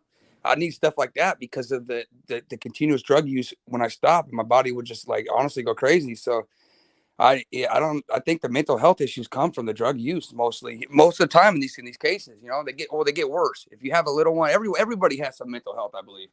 We all have we all think to ourselves here and there, and we all get depressed a little bit, I feel like. But Absolutely. if you want to extremely, make this worse on yourself, it's the continued drug use over years, and then your body, comes accustomed to it. You stop, I just feel it makes you 10 times worse. Everything comes out more and more. You know what I'm saying? And man, I'm proud of you because you learned the lesson that you learned the hardest lesson of all, and you succeeded. The hardest lesson of all is not quitting till you want to quit. And for so long, the devil just keeps you entrapped and and saying to hell with it, to hell with it. Even though even when you get to where you're ready to quit, it's super hard to get it done, and you pressed on and you got it done. You passed up the hardest part of everything. And like you said, yeah, you got those urges and you got and so forth and so on, but you're keeping your foot on the devil's head, right? Saying no, 100%. Every I'm not day's a going battle. back there because I see how beautiful it is where I'm at, right? 100. Yep. And every day's a battle. You have these bad Amen. days when you get depressed and stuff. And that's why I tell everybody, even if someone's sober, like Leilani gets sober, you get that schizophrenia in you for a while too, because it's the lack of having your body's used to living off it. And that's the thing. I'm Amen. serious. It's 100% schizophrenia when you use meth or cocaine, guys. And even when you're off it, you have it. Like I thought people were coming after me and stuff, and even Mm-hmm. when I was off it, it took me weeks and months to get my mind clear, and you're in a fog. So I mean, Right. I do feel Right. for the girl in a way, but at the same time, I just can never see myself making a rational decision like that, even if I was on one. But we're all different. And like I said earlier, Well, if her mental health was worse than mine at the time before she started using, then imagine the reactions and the actions after when she was on one. It could when just you're on one though, when you're on one, you're still really who you really are. When you're on something, you're still you. I mean, what I'm saying is it don't alter what you will and will not do. It just intensifies it, right? Like if somebody yeah, comes if yeah, somebody comes at you, if you will whip the hell out of them if they come at you. Um, you know, when you're on something, you'll still whip the hell out of them, but 100 times worse, right? I mean, like nobody's going to get you off of them now. yeah. You don't Um, nothing stopping you. You're in your own mindset. exactly. But like when and it goes the same way with if you're not type of person that will attack someone that ain't attacking you first, then that's the way you still are when you're on that. You still don't attack nobody unless they come at you first. I mean, you still are who you are. Exactly. Your morals are still there at a point, but you'll do anything for the drug, not anything in life. Do you know what I'm saying? That's two different things. Hurting a kid Right. and doing anything to get that drug, stealing something to get the money for it. That's to me, that's two different things. It's the drive to use the drug, and then there's something in you that has hate for that child before you use the drug because it intensified that moment when he was screaming and crying, Right. and everything's like because you start hearing voices and shit too. You're on a bender 3 or 4 days, and like I said, I don't know much about what she used and what she didn't, guys. I just, for someone to hurt a kid, you have to be either on one or have a real bad mental health issue before the fact. And saying Yeah. that she's not diagnosed with that after going to court and losing her kids, I think maybe a little bit, but not nothing major because it already came out. the, That scares me, I the think fact that she was on children one. I think children that end up dead went through a hell of a lot of abuse before they. What I'm saying is, I think some parents get used to just smacking the hell out of their children, and that gets intensified. You know what I'm saying? What I'm saying is, they they start out maybe slapping his face or, hitting it with the belt. And before you know it, it's hit with the belt and a smack. And then it's grabbed by the hair, thrown up against sofas. I mean, what I'm saying is it escalates when people start abusing someone. It escalates to a point to where at some point any abuser, like, an abused woman, a woman that's in an abused relationship, that's why they're told get out of that relationship before you end up dead. And a lot of times they do, because that abuse isn't going to get better. It's Make only a going to plan. get worse. And that's the same with children. And I think this Leilani had beat them kids many times before. And we know she drugged them up with NyQuil, right? And other things to knock them out. She was just worthless, right? How many kids did she have? I'm so 3. new with this 3. case. Jesus. Hey, if I was Maybe, that father that, oh, sorry about that. maybe, maybe she had Go postpartum. I don't ahead, know. UFC. Go If I was ahead. the You father as of the that kid, father, you tell us. if I was the father of that kid, and Leilani had control of the kid, and he had maggots in his diaper, that would be the last day she ever got to see my kid. Period. The end. Period. There would have been no more. Mama Joe, or whatever her name is, she wouldn't have been seeing the kid. Leilani wouldn't have the kid. That day I found out he had maggots. I don't care if I'm living across the country. I'm flying back, picking him up, and that's it. And he ain't stopping me. That should have been done that day. And that family, I don't care. Grandma, none of that family should have seen that kid. None of them. Absolutely. And I think that for now on, in these cases, when they're going in for these child to get the what's the word for it, when you get when like the grandma got possession of the kid, when they go to do that, full custody, when they go to do that, they need to do a mental health background on every single participant that wants that kid, or anybody in that trial, or on the court. Period. The end. Even the mom, the grandma. Do the mom, do the grandma, anybody who's trying to get that kid, they have to pass that. Because if you got to be a police officer and pass a mental health, then to watch a kid or to get custody of a kid, you should have to pass a mental health test. Period. The end. Amen. She's not all there. We could see it. We could see it clearly. And if you have any felonies, you shouldn't be allowed to have a kid anyway. If you've had any type of felonies, I totally agree. mean, if you have felonies, you can't get a gun. You can't hardly get a job. So why the hell are you going to get a kid? I agree. Right? I agree 100%, man. It's just, it is what it is. And, but they hand felons children. They won't give them a gun and they won't give them a job, but they'll give them a child. Don't make no sense to me. That's absolutely what I'm saying. Her rap sheet alone, guys, and then they didn't like sit her down with a counselor or a psychologist and test her mental health too before they handed her the kids over, because obviously the grandma wasn't in the right mental health, because she handed the kids right back over to her daughter. And I don't have much respect for men that mess with women like Leilani, because what I'm saying is, they know how she is and what she is, because guys know how girls are. I mean, they, all guys that's had any girls know how women are. I mean, they know the good ones from the bad ones, the druggy ones from the non-druggy ones, the alcoholics from this. They know. I mean, it don't take them long to get to know what they're with, right? And, I would think that they wouldn't even want to have a kid with a girl like her, due to the fact they know what that child's going to be in for the second she gets pregnant, right? I agree, but see, there's guys out there that look at her and they prey down on her because it's easy. It's easy money for them. It's an easy target. They can get laid. Guys, like there's dirt dogs out there, and I'm not. I had friends like that. She's easy, so I'm gonna go talk to her, and then next you know, you got her pregnant.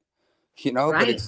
But they know before they go and start talking to this girl, mess with her, they know they probably get laid, so they take advantage of it. You know what I'm saying? And they don't give a damn about that kid no more than she did.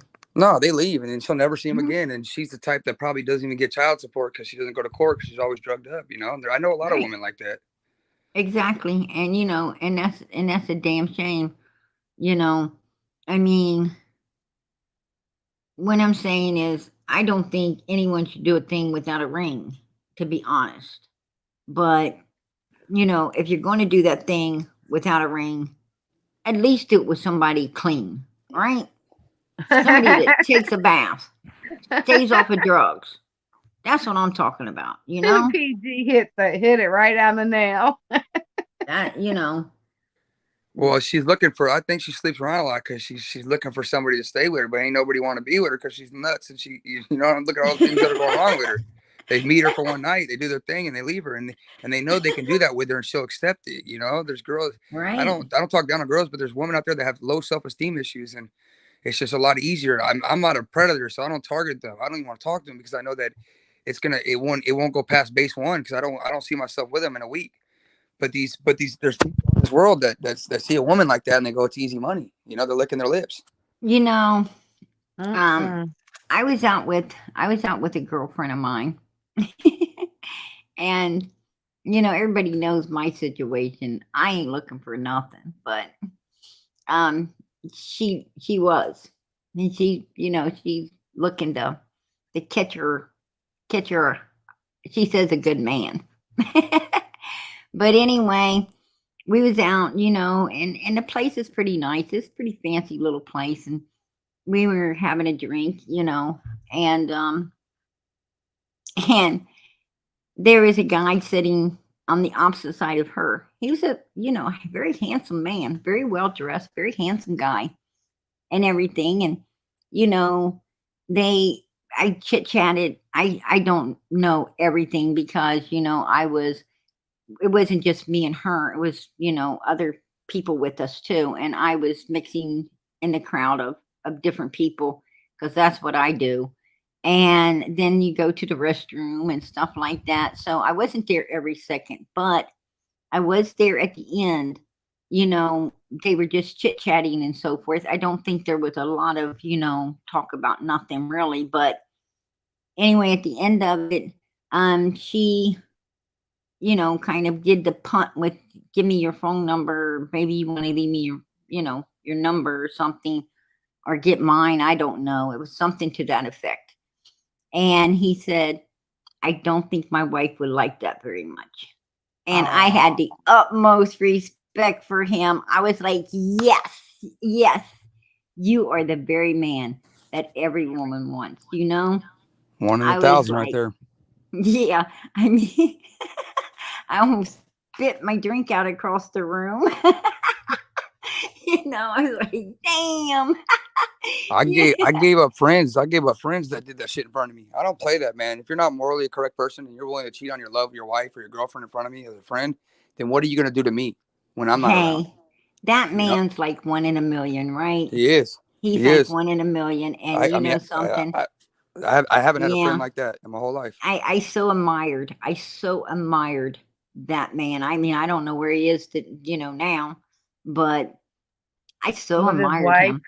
Absolutely. Hey, I'm going to tell you, that woman don't know how lucky she was. Absolutely not. Because my girlfriend, she's gorgeous. She's beautiful. And she's used to being able to get pretty much what she wants, but she didn't get that. And I was like, wow. So, I was like,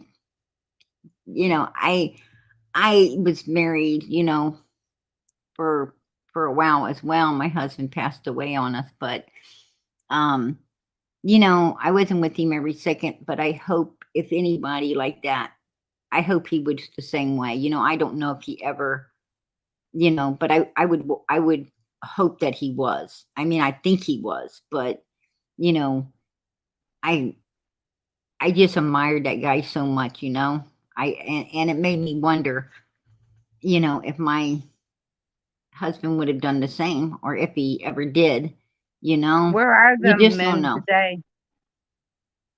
Right. I'm But right I here. sure did admire that man. That was something. Absolutely. Anyway, this is what I wanted to show everybody tonight. Let me pop this down. You got a picture of this mother? Carol, you asked the right question at the right time. Because I've not. You see what's on screen? The right side of that face belongs to Candace. The Yeah. other side, the left, as you're looking at the screen, belongs to Leilani. Do Mhm. you see the similarities between the two? Mhm. Mhm. There is absolutely a lot of similarity between Pretty these two. sad. I mean, yeah. Only you, PG. Hey, you gotta do what it takes to try to figure out why these people are doing this, right? So don't trust anybody who looks like Candace. Oh my God. That's the lesson we learned tonight. But for real, what does she look like? I mean, I'm gonna give you a look at her right now. This is about as much a look you're gonna get.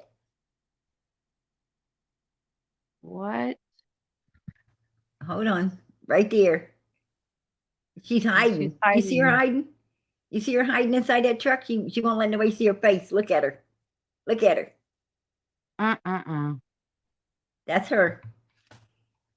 I mean, she put her girlfriend out there, right? Or cousin or whatever this young lady was to her right there on the corner. I don't know what this young lady is, but you know, she sure put her out there to be seen, right? You get out of the car and move everything while I hide, right? What the hell? That's guilt right there. Amen. That's what I said, girl. That's what I said. Absolute guilt, right? Absolute guilt. Mm-hmm. And you see the other girl didn't do nothing. You see how she didn't care to show her face? She had no problem. She's like, look at me, mother freakers. I didn't do nothing. And that's the way that mother should have been looking too. And she would have been looking had she not had nothing to hide, right? I mean, that's my true belief. Here is the text that Grandma put out for everybody to see. It says Quinton has passed. Let me go back so everybody can see it. It says Quinton has passed. He's in a landfill, and my daughter done it. She has no mercy, no memory of it. Well, I might as well keep mercy in there because she didn't have none of that either, did she? I mean, she did it, and then she didn't have the mercy to call the police and at least let the little boy try to be saved, and if he couldn't, be put away properly. But so let's leave that in there because she had no mercy either, right? My biggest problem with the grandma is she spent more time yelling at the babysitter than she did looking for her grandson. Right. Amen. So Amen. if the grandson was really missing and she didn't know he was dead, why was she over there yelling at the babysitter instead of driving her car around, looking? Yeah, you're from the area, I don't understand why you just hid in the house. To me, you were over there on video yelling at the babysitter for 3 minutes. I haven't seen her leave the house for more than 5 minutes since all this went down. You know I'm what gonna I'm tell saying? you something, dude. I would have put on my freaking shit kickers and I'd have been going through every crack, crevice, screaming, hollering, every inch of those woods. I would have been in it, wouldn't you? I would have I'd been have been walking all barefoot. over it. I'd have been all over it. I would have been grabbing a hold of my daughter. And man, I'm gonna tell you something. That's the one they would have needed to get me off of, right? Because you're going to tell me what happened. Right. Oh, and that You're grandson gonna and her tell. boyfriend. Her Don't even boyfriend wouldn't worry have about left. don't even worry about the police. When I get done with you, they may not 100%. be nothing left, right? They both. I wouldn't have allowed him to leave either, though. If I was Billy Joe, if I really would thought, you both are sitting here until we find this kid, and you're going to be out there every day with me, every minute, every second until this kid's here. And I tell you another thing, Billy Joe ain't smart because sometimes you can, sometimes you can get the boyfriend. If you could get the boyfriend away from her, you might be able to get him to tell you the truth, right? Everything he knows, 100%. I mean, that's your daughter, that's your daughter. And you could tell him, look, do you think for fun? I just want to know the truth. I need to know the truth, It ain't about getting anybody in trouble. It's about, I need to know the truth. What happened to my grandson, Maybe I can do something. Who is Billy Joe? I mean, grandma. tell him whatever you feel he needs to hear to get the information out of his ass, right? Yep, Billy Joe's the grandma. Right. Billy Joe is But grandma. he's gonna get hit with accessory after the fact. They're all gonna get hit with a charge. They allowed this to go way too long. You know what I'm saying? They wasted too Right. much money, countless money and countless hours and countless man hours where there's kids missing everywhere, and they're wasting time looking for this kid that was already dead and they knew it. So I see them all getting hit with an accessory or accessory after the fact because, yeah, I mean, I don't see that grandma as being that crazy because I promise you, like, you know, when you have a baby like that, you love it so much, right? You love it so much. And if it was in your custody and you're supposed to watch over it and, you know, somebody did something like that, especially your own blood did something to like that to its blood. I hate to say it, but I think I would have been taking one toe off at a time until she spoke up, her and her boyfriend, right? Then I'll get them some help. You know what I'm saying? I agree. Okay, that's why I just know that I feel that they all knew what happened before, and they were trying to figure out how to come out without getting, you know, with the least amount of, you know, I would say guilt to it. You know, like you did it on purpose or something, and they had to come up and wait a little bit and say, you know, this because I don't see why they waited this long because she knew she killed him this whole time. It's either their lawyer told them it's going to be easier to beat the case. You wait a little bit because of postpartum depression. You can use that. You know, I don't know, but they waited this long for a reason, knowing that they could Sounds have like found the the baby. beginning. It sounds like the beginning of the Wells case. You know, UFC, do you think that something happened before they called the babysitter, or do you think something happened after? 100%, 100%. I'm thinking before too. Between 4 and 6 in the morning, that baby was killed. And there's no way this boyfriend don't know because he was there. Right? And I believe he went to work for the alibi, and then he left because now he's cleared. You know what I'm saying? He went to work and then he was cleared. I wouldn't be surprised if he threw the baby on the way to work in the garbage, man. I wouldn't be surprised. He found the garbage truck down the street. He threw it in the house in front of him, went to work. She called to work, said he's missing. He had to leave work. That gives him the alibi. He's cleared now. I wouldn't be surprised if he didn't kill the baby, but Leilani did, but he did the cover up for her. Do you get what I'm saying? He's the one that left the house. Let's be clear here, guys. The facts are he left the house between 5 and 6 or whatever, 5:30 and 6.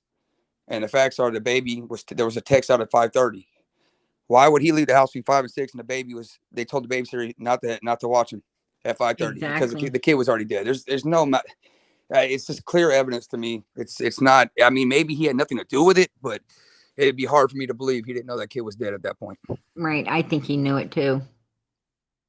I absolutely think he knew it. And, you know, he might have turned on her. He might have made a deal because he's gone now. He's over in Atlanta, Georgia, getting ready to, he's already got clearance to leave the state from what I heard. Yeah, he's probably working with him. That's what I thought in the Kylie case. Somebody would be snitching. You know what I'm saying? That's usually what happens. He knows what happened. He knows, oh, shit. They told him, you're looking at accessory to after the fact or accessory to murder, even if you didn't kill him. Because we believe you were there when it happened. Okay, sir, I'll tell you what happened. You know what I'm saying? He runs out of town, so the family can't pressure him or hurt him because he's talking now. And I mean, that makes sense. It does. And they do give immunity for that kind of things, guys, as long as it's 100% factual that he can prove that Leilani killed that baby. Then they would give him immunity for the accessory after the fact. Because then at that point, it's going to be her word versus his, you know, and it seems like she's already admitted to it. So it'd be her word versus his if he took the baby or not. And obviously they're going to believe him because he's the one helping the state. You know what I'm saying? Right. Absolutely. Absolutely. Yeah. Now, you know, and to be a parent and have one kid screw up and do something like that's terrible, right? But to have two of your children out of, because I think she only has 4, 2 out of 4 do something like this. Wow. That's,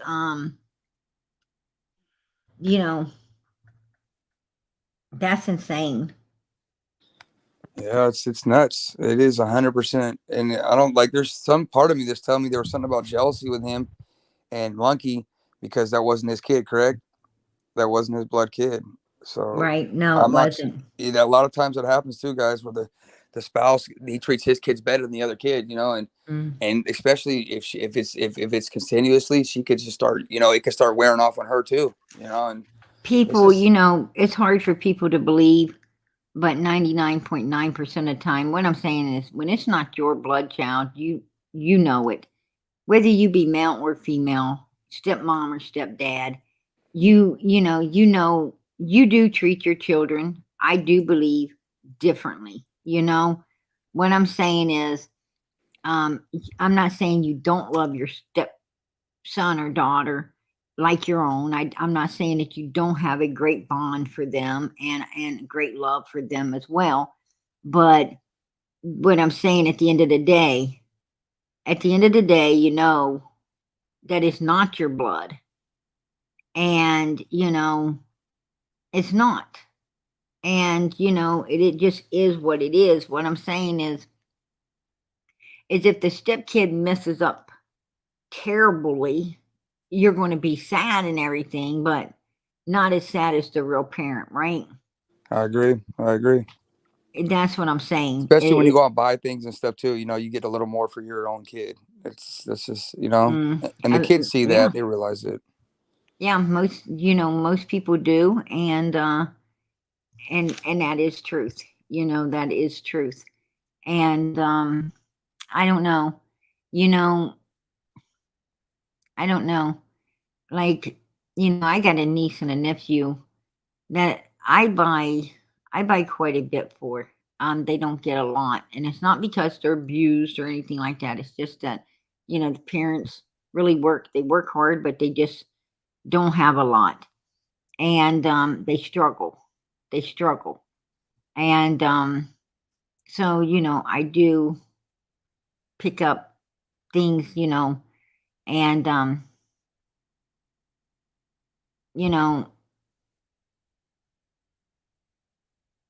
point being is that, you know, don't get me wrong, I got beautiful children, absolutely beautiful children. But, you know, sometimes I seen, you know, your kids could get a little, sometimes they can, you know, they think that you could, well, I needed some shoes or I needed something, you know, why are you buying for them when I need something? You know what I'm saying? And they don't understand why you're doing something all the time, you know? Um so you got that conflict that can get in the middle of that as well, right? Yeah, at Wisconsin, mommy, we haven't heard from any of them because they probably know how sick they are. That group of, you know, your family, you have always an outsider group. They probably already knew how bad they were, and they don't even want the spotlight because they don't want the attention. They don't want people asking. You know, they probably already knew too. No family, you know, people backed her up. They would have kept coming out saying, "No, she's a good girl." Nobody even said that, dude. Right, right.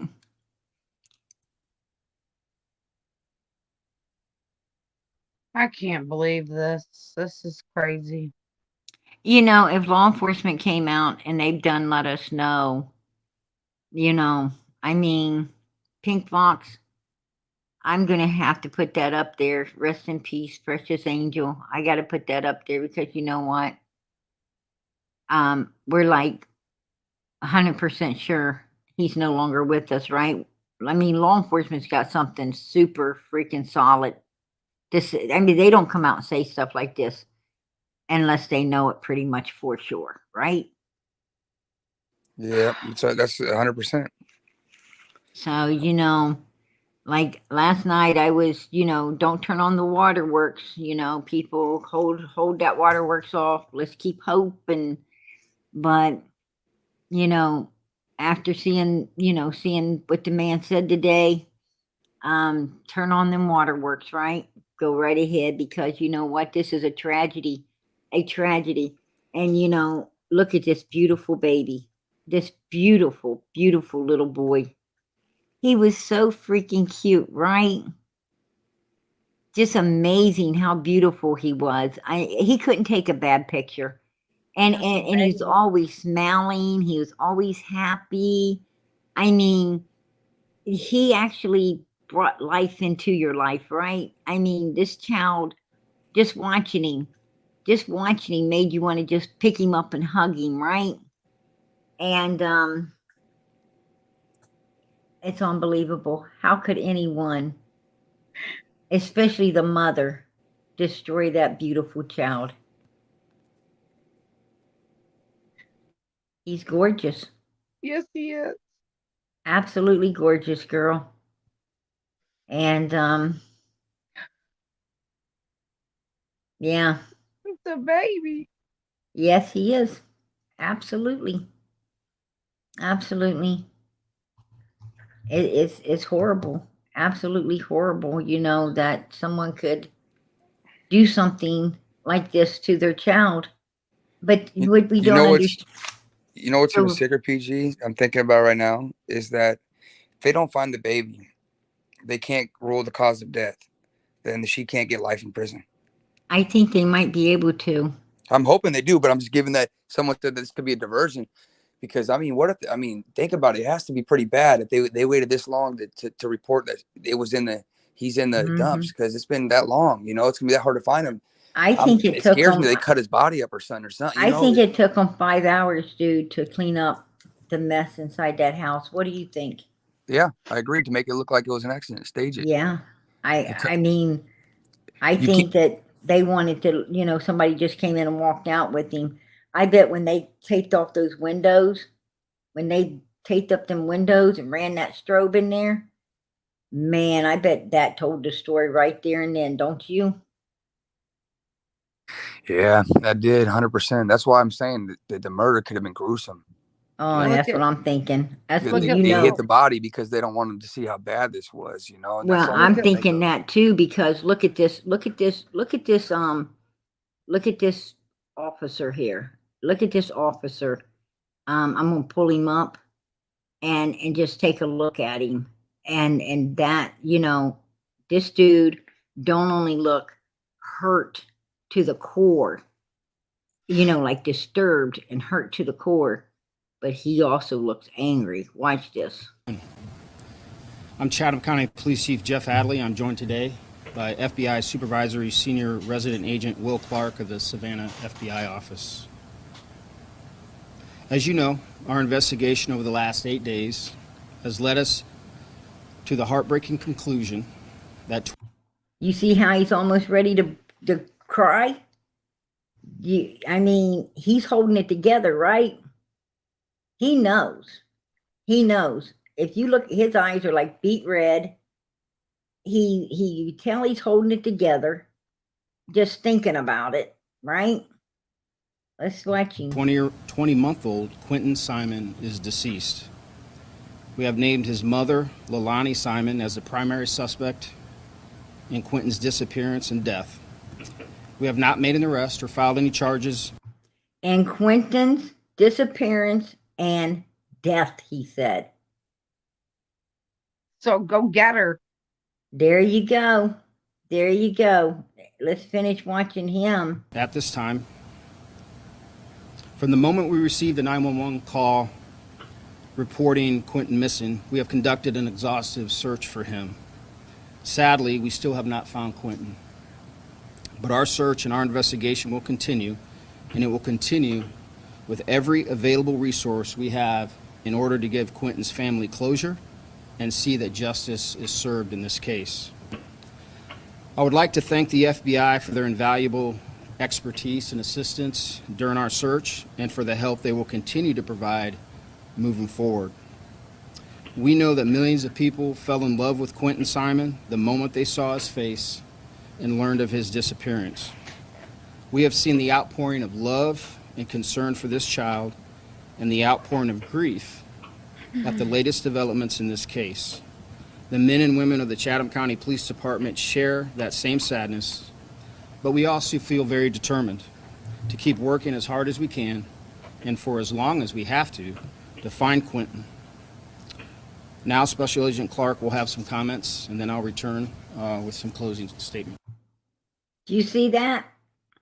You see, he's like, he's going to give on some closing statements, and then let's go down here and watch him.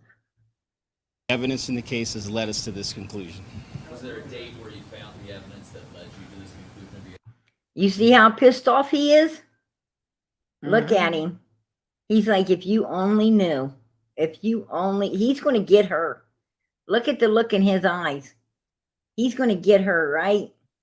Absolutely. Obviously, earlier this week and last week, you had said you did not suspect. The accumulation of evidence over these last 8 days has led us to this conclusion today. Do you have an idea where Quinton might be? We do not have any specifics at this time. I can't answer that question with any level of specificity. Do you know where Leilani's other two children are? I can't answer that question. Do you know where Leilani is? They I don't never know where can. she is currently today. Is there any chance anyone else besides Leilani could be charged? There is no one else a suspect at this time. Leilani is the main focus of this investigation. Are you not concerned? Oh, oh, oh. Go get her. He's going to. Look at his face. Look at his face. He's going to get her. I'm telling you, he's going to get her. Absolutely. That you've now named your number one suspect out loud to the public. Is there not a concern she might take off? I can't get into any specifics, but we don't believe she's a flight risk at this time. All right, thank you. Appreciate your questions. Have a great day. Afternoon. Oh, he's definitely I'm going Chatham County to Police have Chief her Jeff Adams. ass. He's going to have her ass. Don't you think so? I hope so. I mean, I don't believe in every single state has that nobody, no charge. I just find that very hard to believe. I mean, a baby. And she admitted to it, didn't she? Her mother made that statement. And, you know, her mother said, well, here's what I heard. I heard that law enforcement said that that's what they believed. And the mother posted it on her Facebook. Matter of fact, right here, the mother says, he is in a landfill and my daughter done it. She has no memory of it. So, you know. What kind of drugs was she on? And law enforcement says, we are saddened to report that CCPD and the FBI have notified Quinton Simons' family that we believe he is deceased. We have named his mother, Leilani Simon, as the prime suspect in his disappearance and death. But no arrests have been made and no charges have been filed as of yet. So, yeah, you know, but they will be, you know, they're going to be for sure, right? So, you know, they're getting things together, as he said. They're definitely putting it all together, and she knows she's going down for this one, right? She knows she's going down for this one. Just like the other mother in Tennessee that, you know, is going through her trial right now, right? The one that, you know, she stuck her baby, killed it and put it in a shed. And you know, and just like Candace is going down as well. She's, you know, I don't know when, but she will. Herndon is going down, you know. Once they rule everything else out, there's only going to be that left. And Candace is the prime suspect, right? We already know that. She's not cooperating with the law. Ronnie Lawson's told us that as well. You know, she thinks she's walking free and getting away with something. No, she's not. Absolutely not. They are building a case. They are putting it together behind the scenes. And at some point, they will be, you know, indicted and picked up, right? Absolutely. I can't wait Absolutely. I can't wait for the results of family court. I cannot wait. Amen. You know, I mean, you don't get away with this stuff. I mean, the law is patient, right? And with COVID and everything going on, and then we got that election coming up where they're going to get, funded for all this stuff and everything. And, you know, the law is very patient, you know. I mean, they're not going to let Candace and Don Wells make them lose their funding, right? That they are able to get here in November because they weren't able to handle, they didn't have the manpower or the tools to handle this case. So they will be getting a big funding. And once that comes in, I think that Candace and Donald, even if they're living in their little new house by the road, going to probably get arrested. And, you know, in my opinion, that's my opinion. So we'll wait and see. I heard on YouTube streets that Candace is back on Ben Hill. No, she's not up there all the time. Absolutely not. I speak with people and no, she's not up there. No. She has been up there cleaning up the cobwebs because she knows Dawn's coming out the end of the month. Why does she care? But it's been brought to my attention that they got another little place. I don't know if they're renting or own it. I haven't researched that deep into it, but it's to my understanding they do got another place and possibly going to be moving there instead of Ben Hill Road for a while. How did I know they was going to get back together?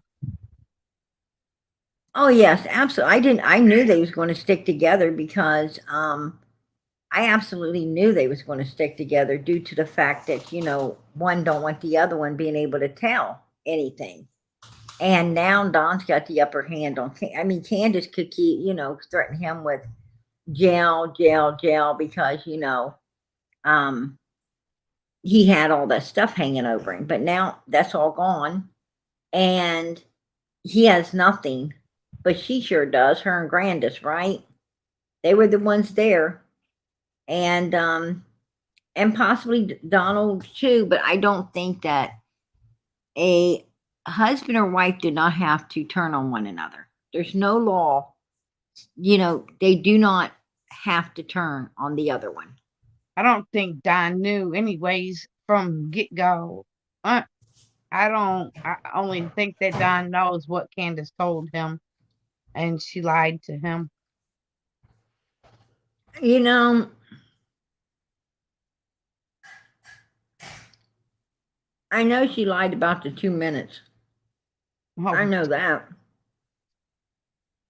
I know she lied about the baby going into the bait. Well, you know, I think that Summer may have asked one of the brothers to go to the basement with her, but I know she didn't go. So I don't know. I truly do not believe that Summer was ever in that basement.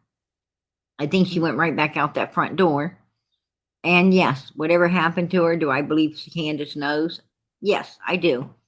Whatever it was, I do believe Candace knows what it was. Whether she did it herself or someone else done it, whatever happened, I do believe Candace and Grandis both know exactly what went down that day. Absolutely. Absolutely. And I got a suspicion that Jody Sue does too. What do you think about that Jody Sue? Oh Lord, I can't listen to her. Do you think she's just a big blowhard or? You know, Lean on Me does a good Jody Sue, and I'd rather watch her do Jody Sue. Yeah, that's true, right? I can't watch Jody Sue. She gets on my nerves. That's true. Absolutely true.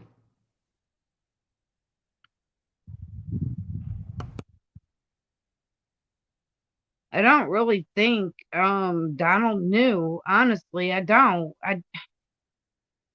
Something just inside of me. I mean, don't you think he would have already cracked? He's been in jail, what, 11 months?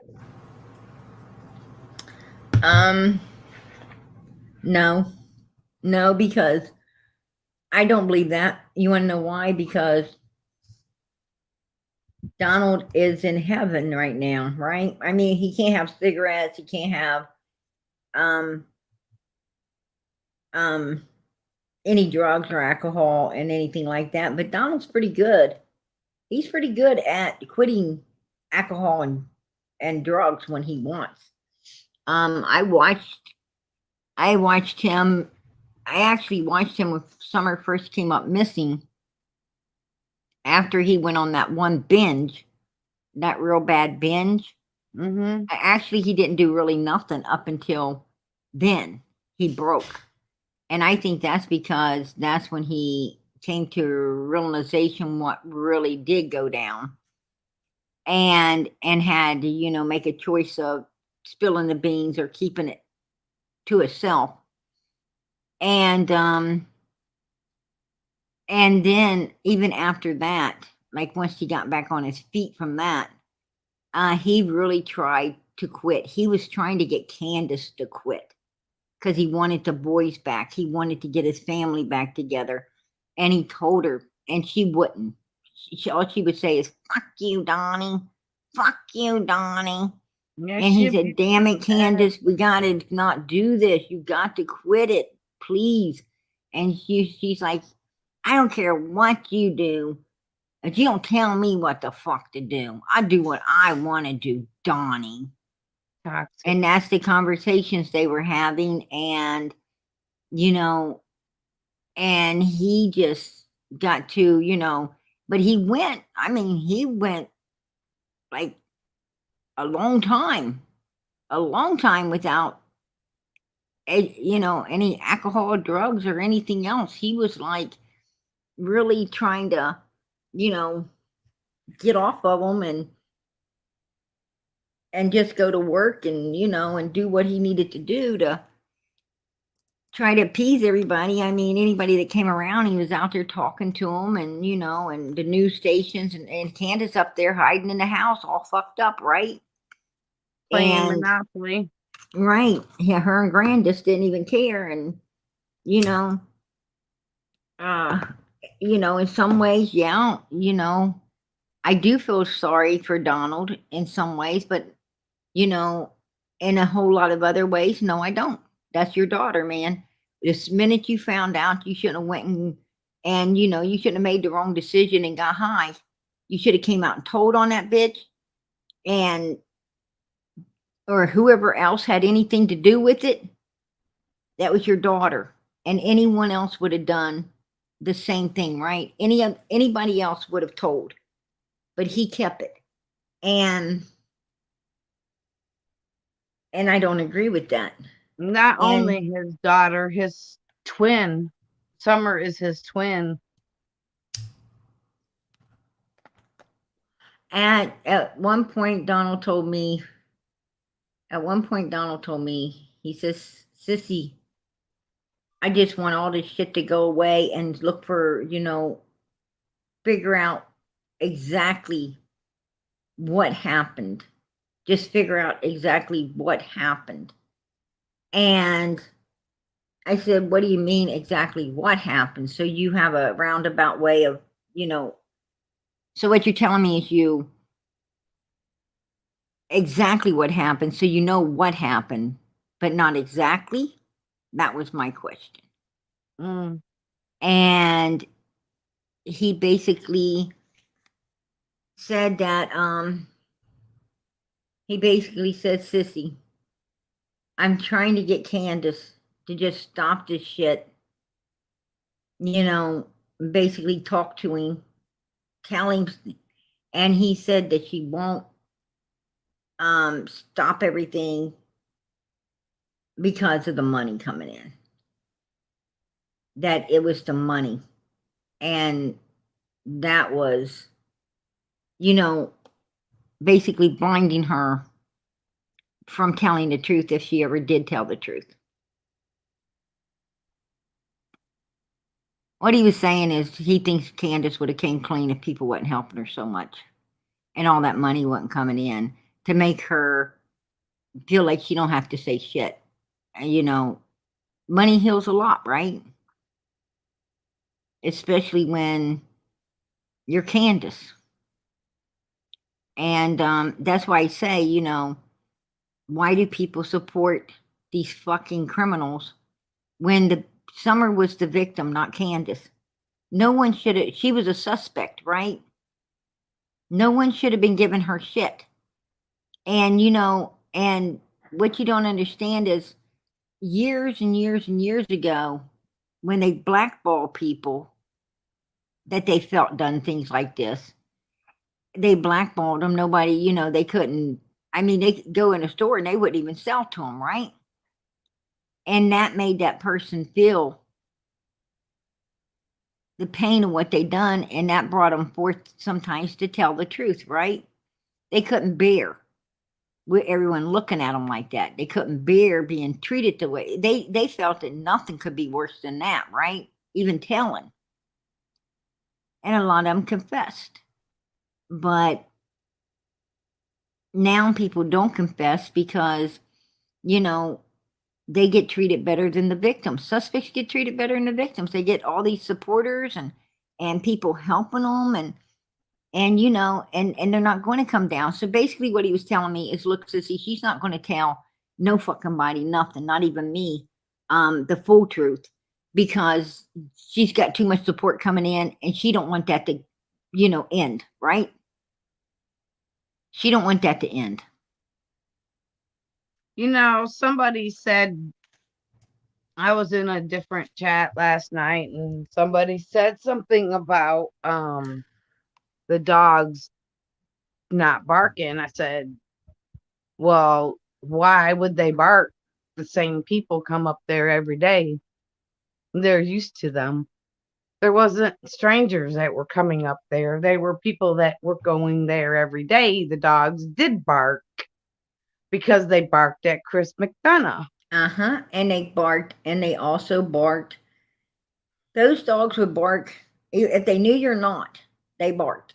Donald would get home and those dogs barked. Right. Someone said that they didn't even bark. I said they did. They did bark.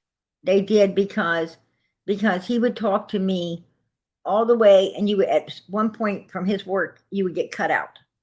But once he got on the other side, he called me back. And then, I'd ride all the way home with him, and sometimes Candace went to work with him too. And I'd ride all the way up to the house with them. And those dogs would bark.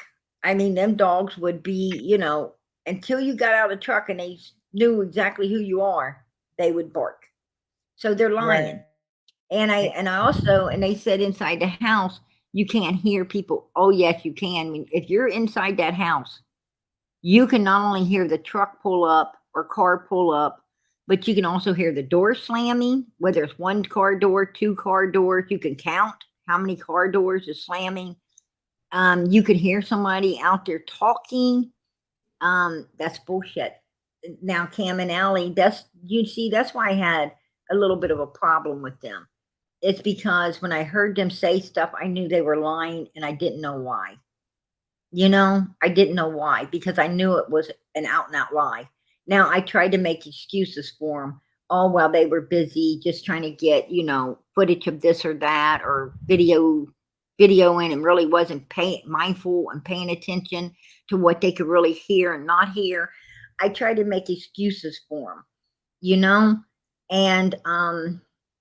and so forth and so on. But, after a while, I couldn't make excuses for them anymore because they were up there. And, if they wasn't mindful, they should have fucking been, for Summer's sake, right? Because I know they could hear the same shit I'm hearing. My ears ain't, unless they're maybe they got hearing loss. I don't know. Maybe they do. And I don't. I'm sorry, but I still don't believe, and I never have believed that somebody just randomly went up there and took Summer. No. Absolutely not. No. Absolutely not. Candace Summer was driven off that property and put somewhere. Absolutely. And, I think she was driven off that property after she was no longer with us. And or barely hanging on. If you with Donald making all that money, someone just said in the chat, with Donald making all that money, why did they live like that?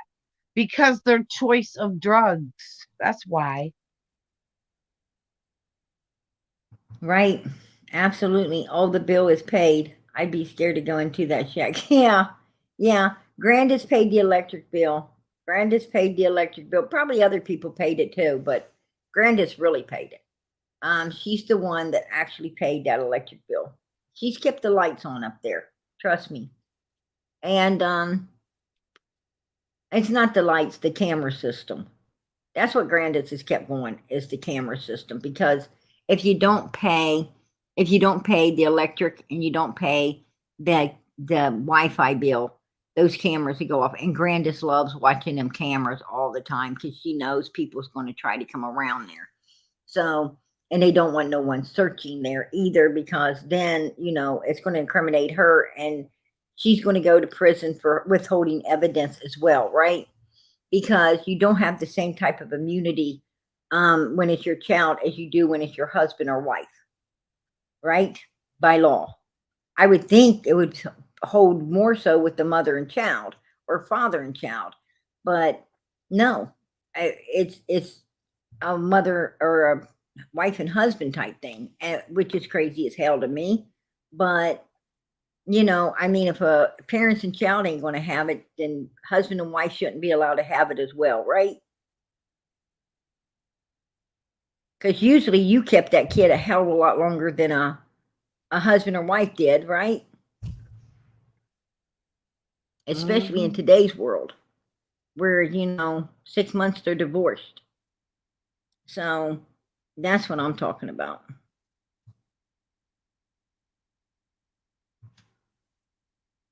I don't think Grandis took her out of state. I think Summer was gone way before Grandis left state. Just my opinion. I don't know. I don't know if they was holding her somewhere for Grandis to pick up, and what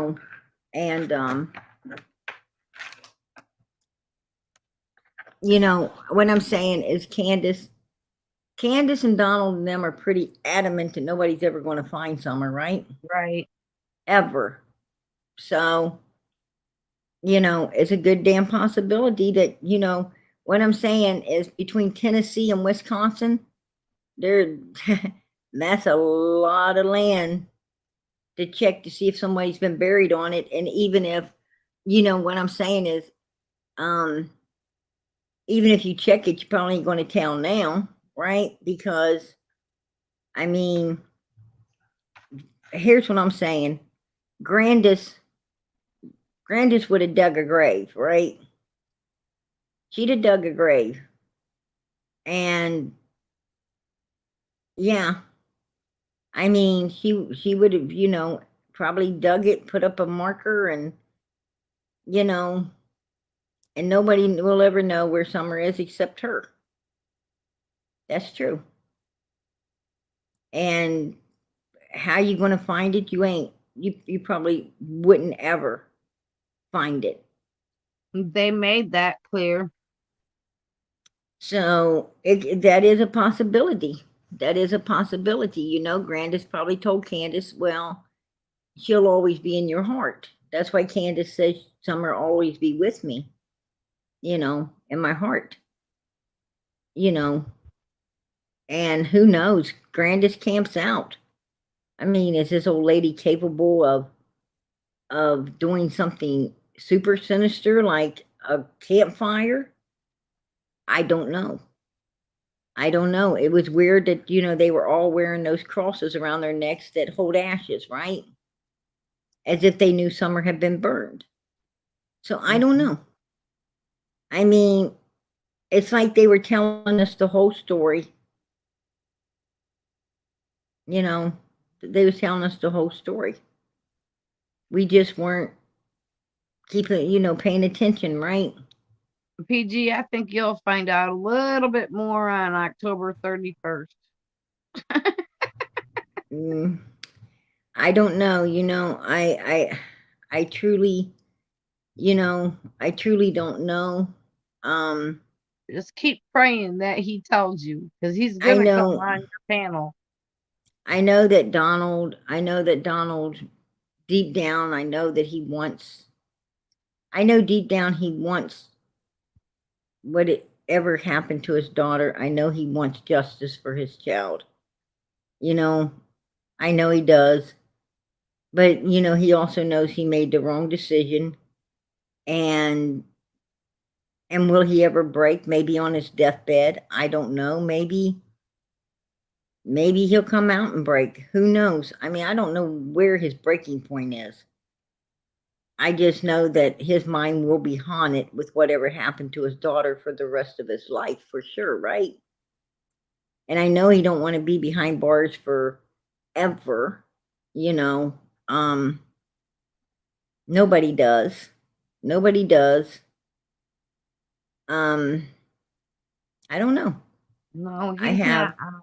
He's I have still no in. idea, but as the lady in the chat said earlier, those two were made for each other, right? Mm-hmm. They absolutely were made for each other. In my book, he's no better than her. If he came out tomorrow and he told the truth, if he came out tomorrow and told the truth, I still have no more respect for him than I fucking did today, right?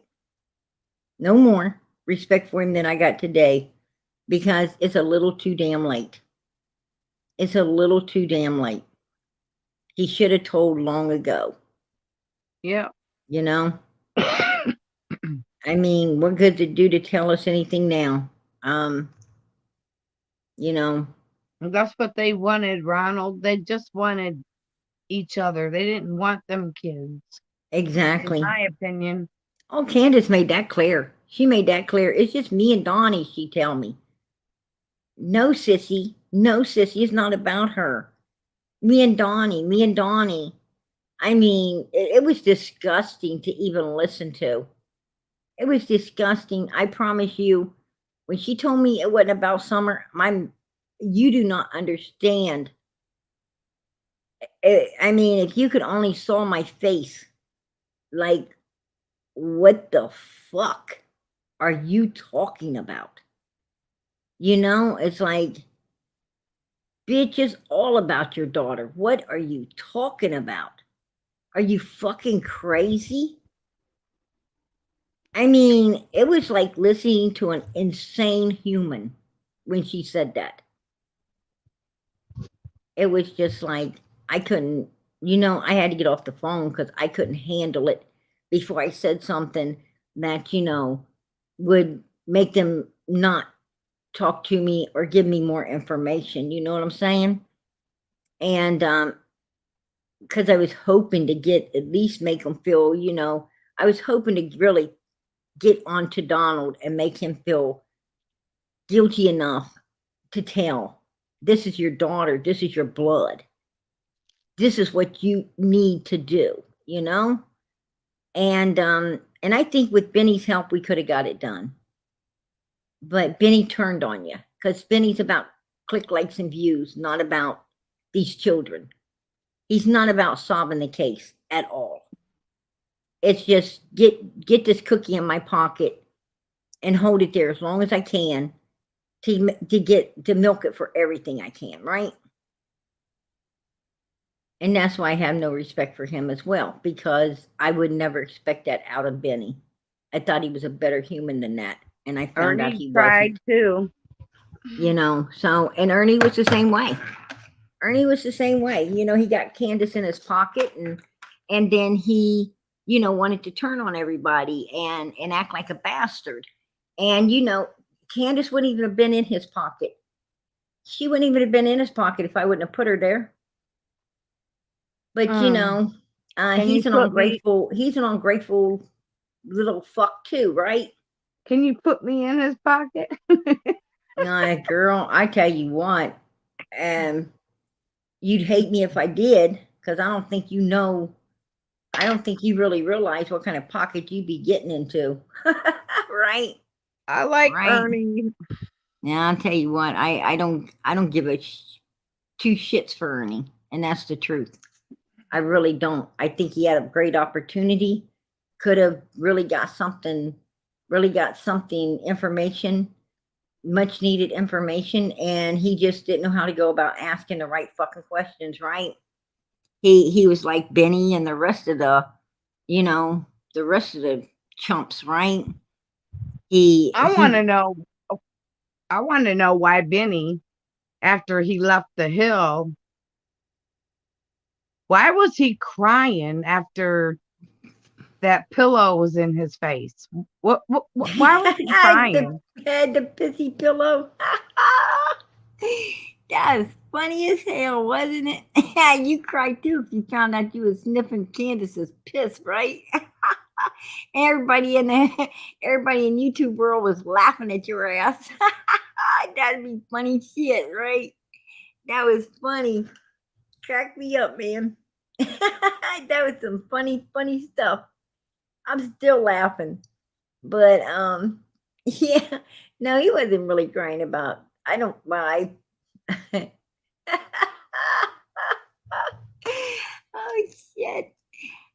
I can't even think about that.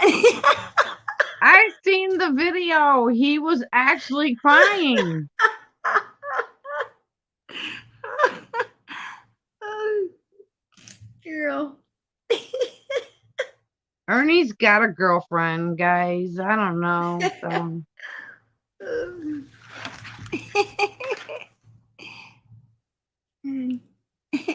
I can't even think about it. I gotta get myself together.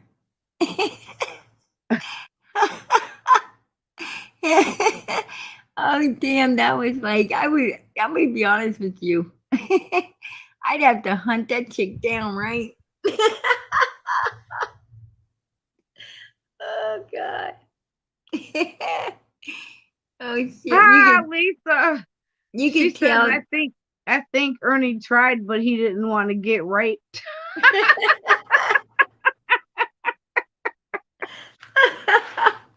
Oh goodness. Oh shit. Anyway, you don't understand. You don't understand what the Wells. They know exactly. Donald and Candace would laugh. I mean, they would call me up cracking up because they knew exactly what they were doing to them creators. They knew exactly what they was doing, playing with them. I mean, like mind fucking them something fierce, taking them to the cleaners, and mind like they knew that these idiots were going to support them to the fullest, kiss their ass, get all kinds of donations. They really knew how to work these people. I got to give them props for that. They called me up rolling and telling me everything they was going to, get and stuff, like just like, their house all fixed up off of Cam, or he was being rolled off the hill if he didn't, they said if Cam didn't. Donald's like laughed and he says, "Listen, sissy, you know us. If he doesn't benefit me in some way, his ass, fuck on out of here." Do you think I'm like, I know that's right. Do you think that Cam and Allie are finally realizing that Donna and Candace actually did have something to do with Summer's disappearance? Because they were all against everyone bashing the Wells. Who? Cam and Allie. Cam and Allie was up there. Cam and Allie, people get mad at me. PG, why you always picking on Cam? Well, for one, I'm not. Cam picked on me first. Cam picked on me first by making fun of my voice, right? After I was attacked, a couple, bones broken in my throat. I know I talk funny. Absolutely, I know it. It's no shock to me. But, it is what it is. But, he didn't care. He didn't care what I went through or why I talked the way I do. He just wanted to be a bastard and make fun of me, right? I didn't even know who the guy really overly was, other than he was one of the guys, him and his old lady up there poking around at the Wells house. I mean, I didn't really ever, all I knew from was what Donald,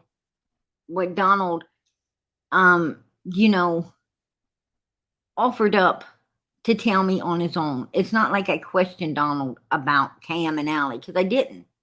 I didn't give a Right. damn about them. And you know, and I was hoping that, you know, they would poke around and help Summer as well, right? Anything to help Summer was good with me.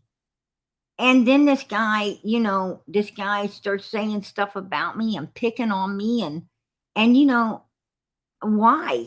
Why are you going to do this to me? Because he felt that that's what Don and Candace and them wanted. And he was being mean to me.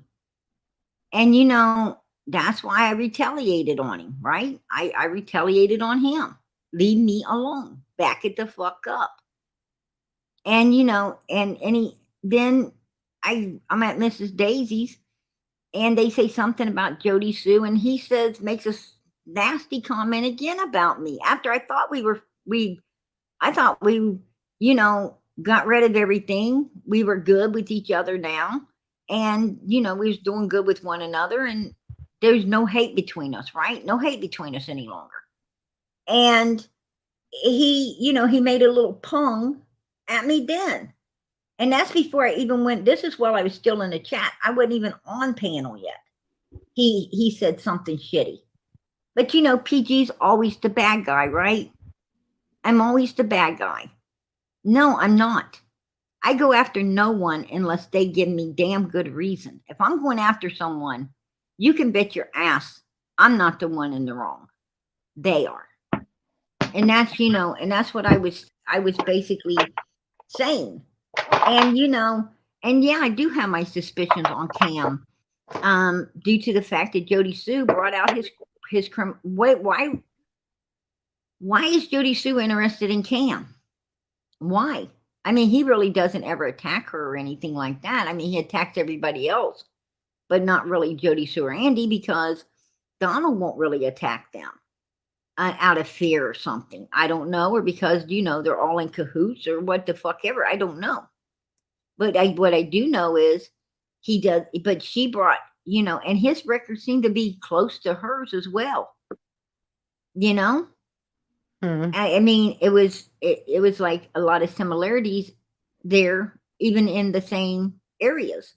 So, you know, does it go deeper in what it is? And then he's up there on the road telling people, oh, yeah, kids can be sold and bring a big price too. How do you know? Why would you say this? So, you know, there was many red flags where Cam was concerned with all of this. And then I did watch him taking the people in his chat to the cleaners, not just for himself. You super stickers, super chats, you know, and the Venmos and whatever else you can get to get cash. But I also seen him asking and getting materials and stuff for the wells. And yes, he did tell people the wells needed materials and stuff, and many people were, through him, donating them. So, you know, I wish people wouldn't act like I hate somebody without probable cause. He was fixing up their house, not so the boys can come back. Because and if he was, wouldn't that even be worse? You're fixing their house up for the boys to come back where a little girl's already been gone? Really? I mean, you're going to put a helping hand in that? Because I sure the fuck ain't. But that wasn't the real reason. Now, he used that as an excuse. But the real reason is it sounds good, right? It sounds good. And people can be manipulated because they don't think past the end of their nose that them boys shouldn't be back there under no circumstances. Something might happen to them. But, you know, no, he was doing it. He was doing it so he could appease Donald and them, because, as I said, Donald said, if there ain't something in it, he's gone, and Cam knew that. And, you know, that was his way to try to keep up there in the mix of everything, right? And then as soon as Don went to jail, he still tried to hang around, but Candace rolled his ass off the hill. Like, I knew he was going anyway. But, you know. He was there to find Summer. Right. I think. Because He heard about that shed that had a basement in it, and he that's, didn't bring that out. He didn't bring that out for a long time after he found out. I know. And you know, he was you know, I'm not doubting that, you know, I'm not doubting that he didn't feel bad and what Summer found, like all of us. But I think, but I'm going to, you know, but the truth is, like a lot of creators, like Benny and the other ones, he let the money and the clicks. He, what you don't understand is, what you don't understand is, if you really dig deep and find Summer, then then the case gonna be over and they ain't gonna be making money no more, right? Right. So you know they don't. The last thing they want is Summer found. Really, um, that's the last thing, because that means the case is done, and everybody can get past it and heal, and it moves on, right? And then they're afraid that something else might not blow up.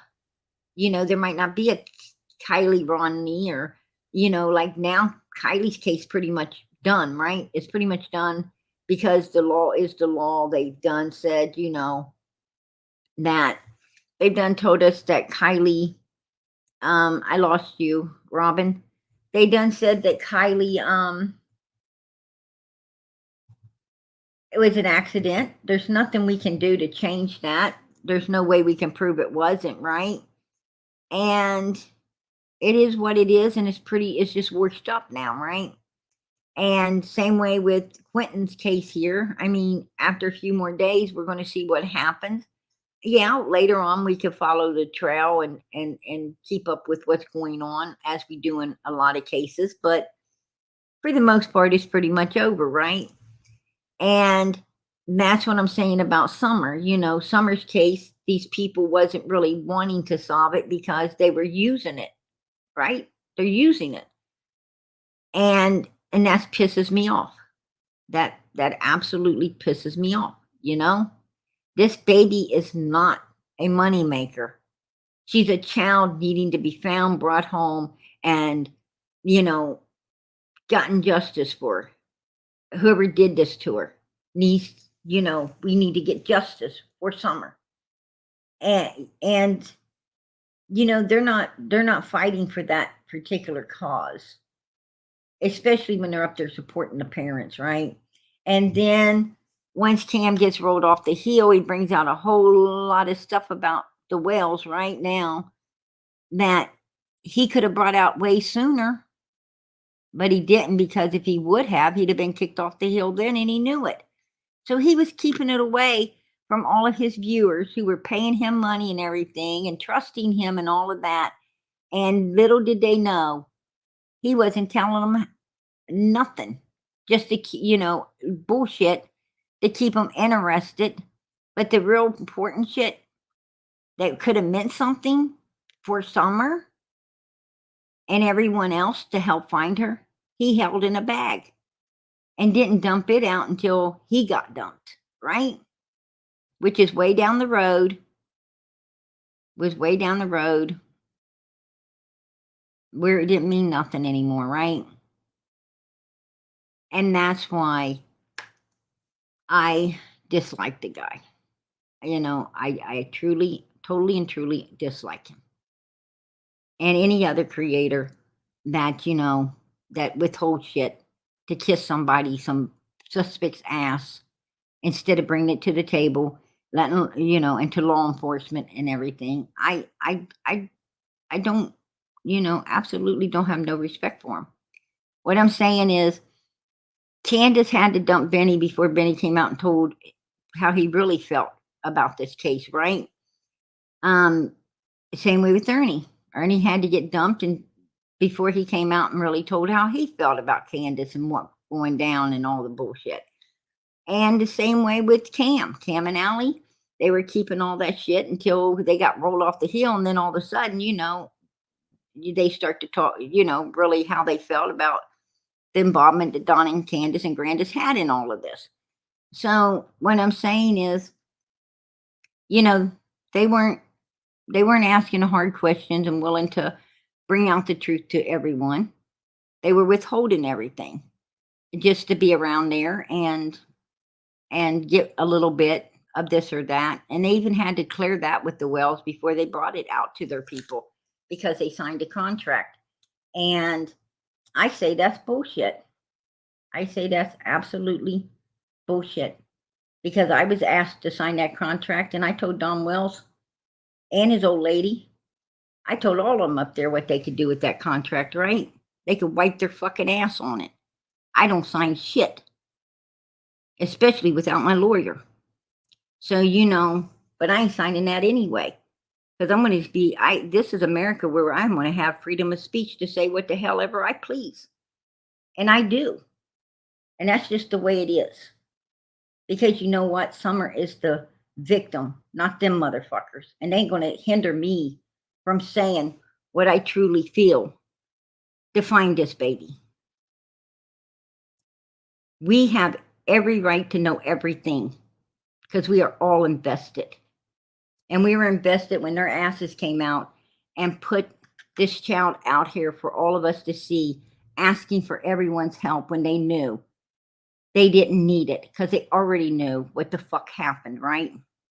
And that's the same way with Quinton's case as well.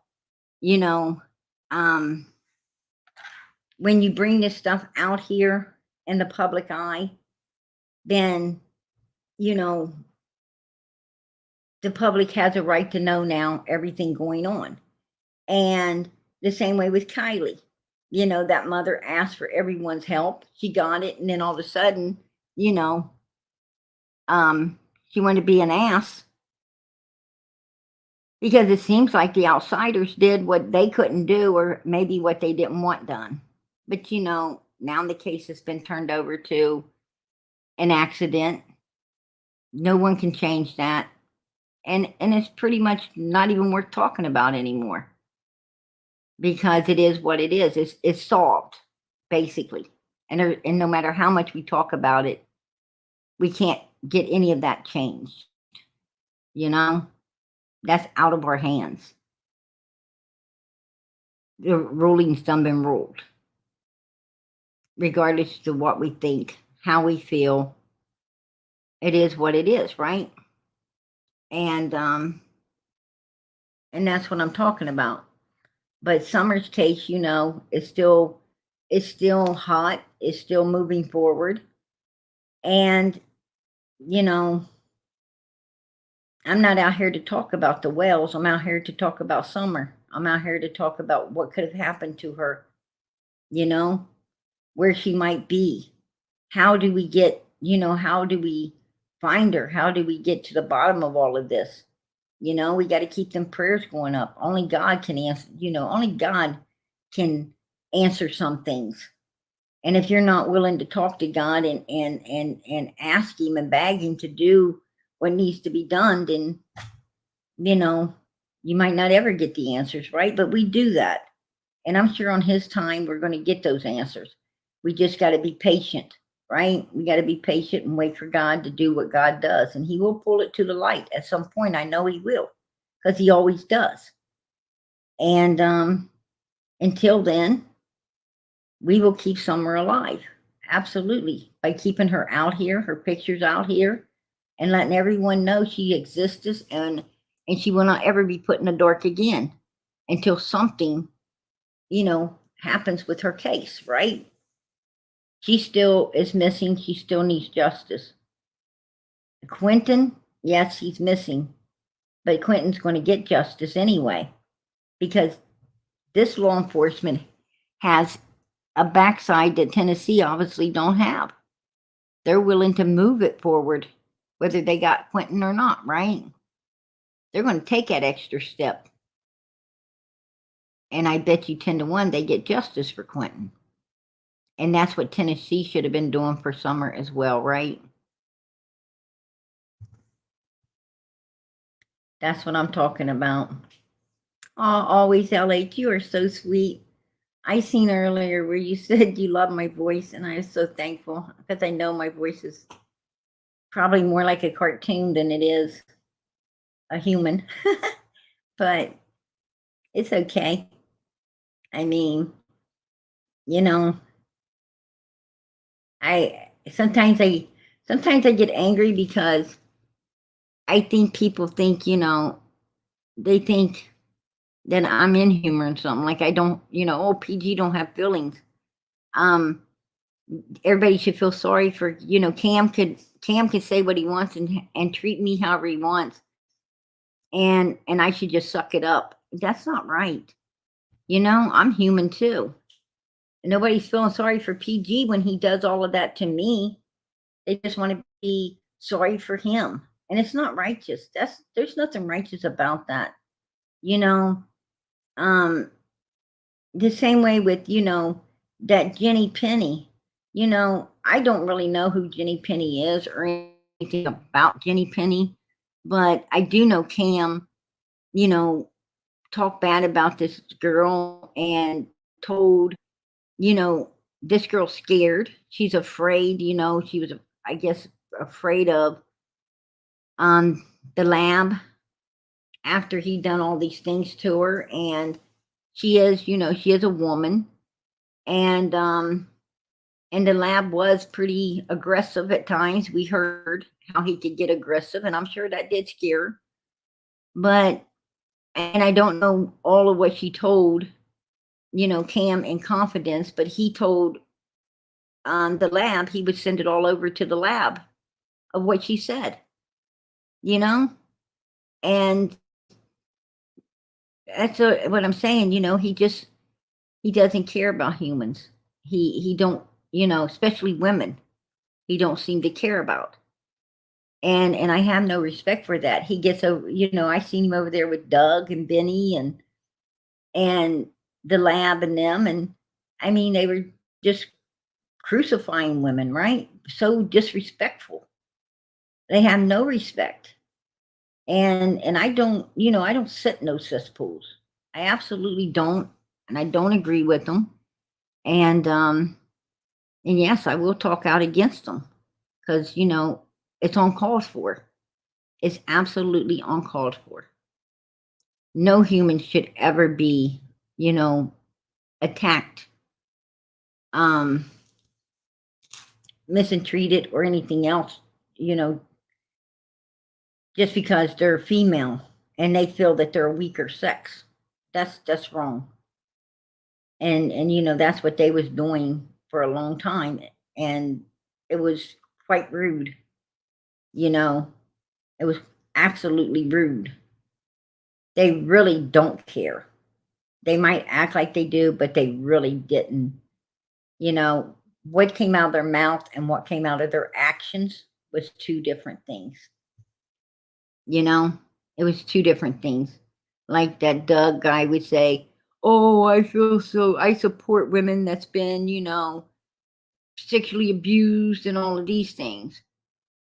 And then he would say bad things about women and attack women and all kinds of other stuff. His actions were not complying with his wording, right? No, it was different. And I didn't like that. And Cam goes around sarcastically saying nasty little punts on people all the time. And it's like nobody cares. He ain't held accountable for nothing he does, right? Nothing. But PG gets held accountable for everything, whether it be right or wrong. It seems like I get held accountable. And that's okay with me if I'm in the wrong, but not when I'm in the right. And when it comes to that Cam, I'm right. When it comes to Benny, I'm right. When it came to Ernie, I'm right. When it comes to that Doug guy, I'm right. There's some real creeps out here on YouTube. There really is. And, no one should have to tolerate them or be forced to speak nice about them when there isn't nothing nice to say, right? And I'm not going to. Absolutely not. Because, I just call it like I see it, and I'm always going to. That's who I am.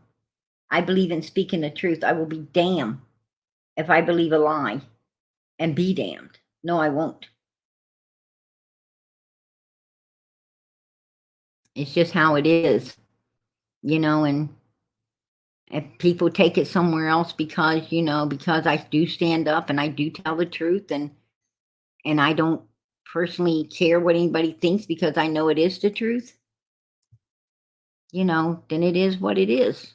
I'm sorry that people can't handle it. They can't face it, but we're all at some time we're going to have to, right? I mean, sometime we all going to have to face the truth. We're going to all meet our maker.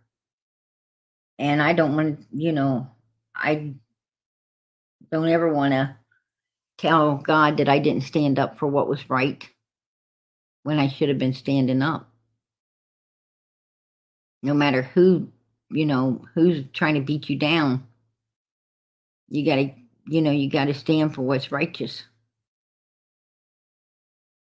So that's my take on, on Cam and Ellie's and some of the other people where the Wells case is concerned.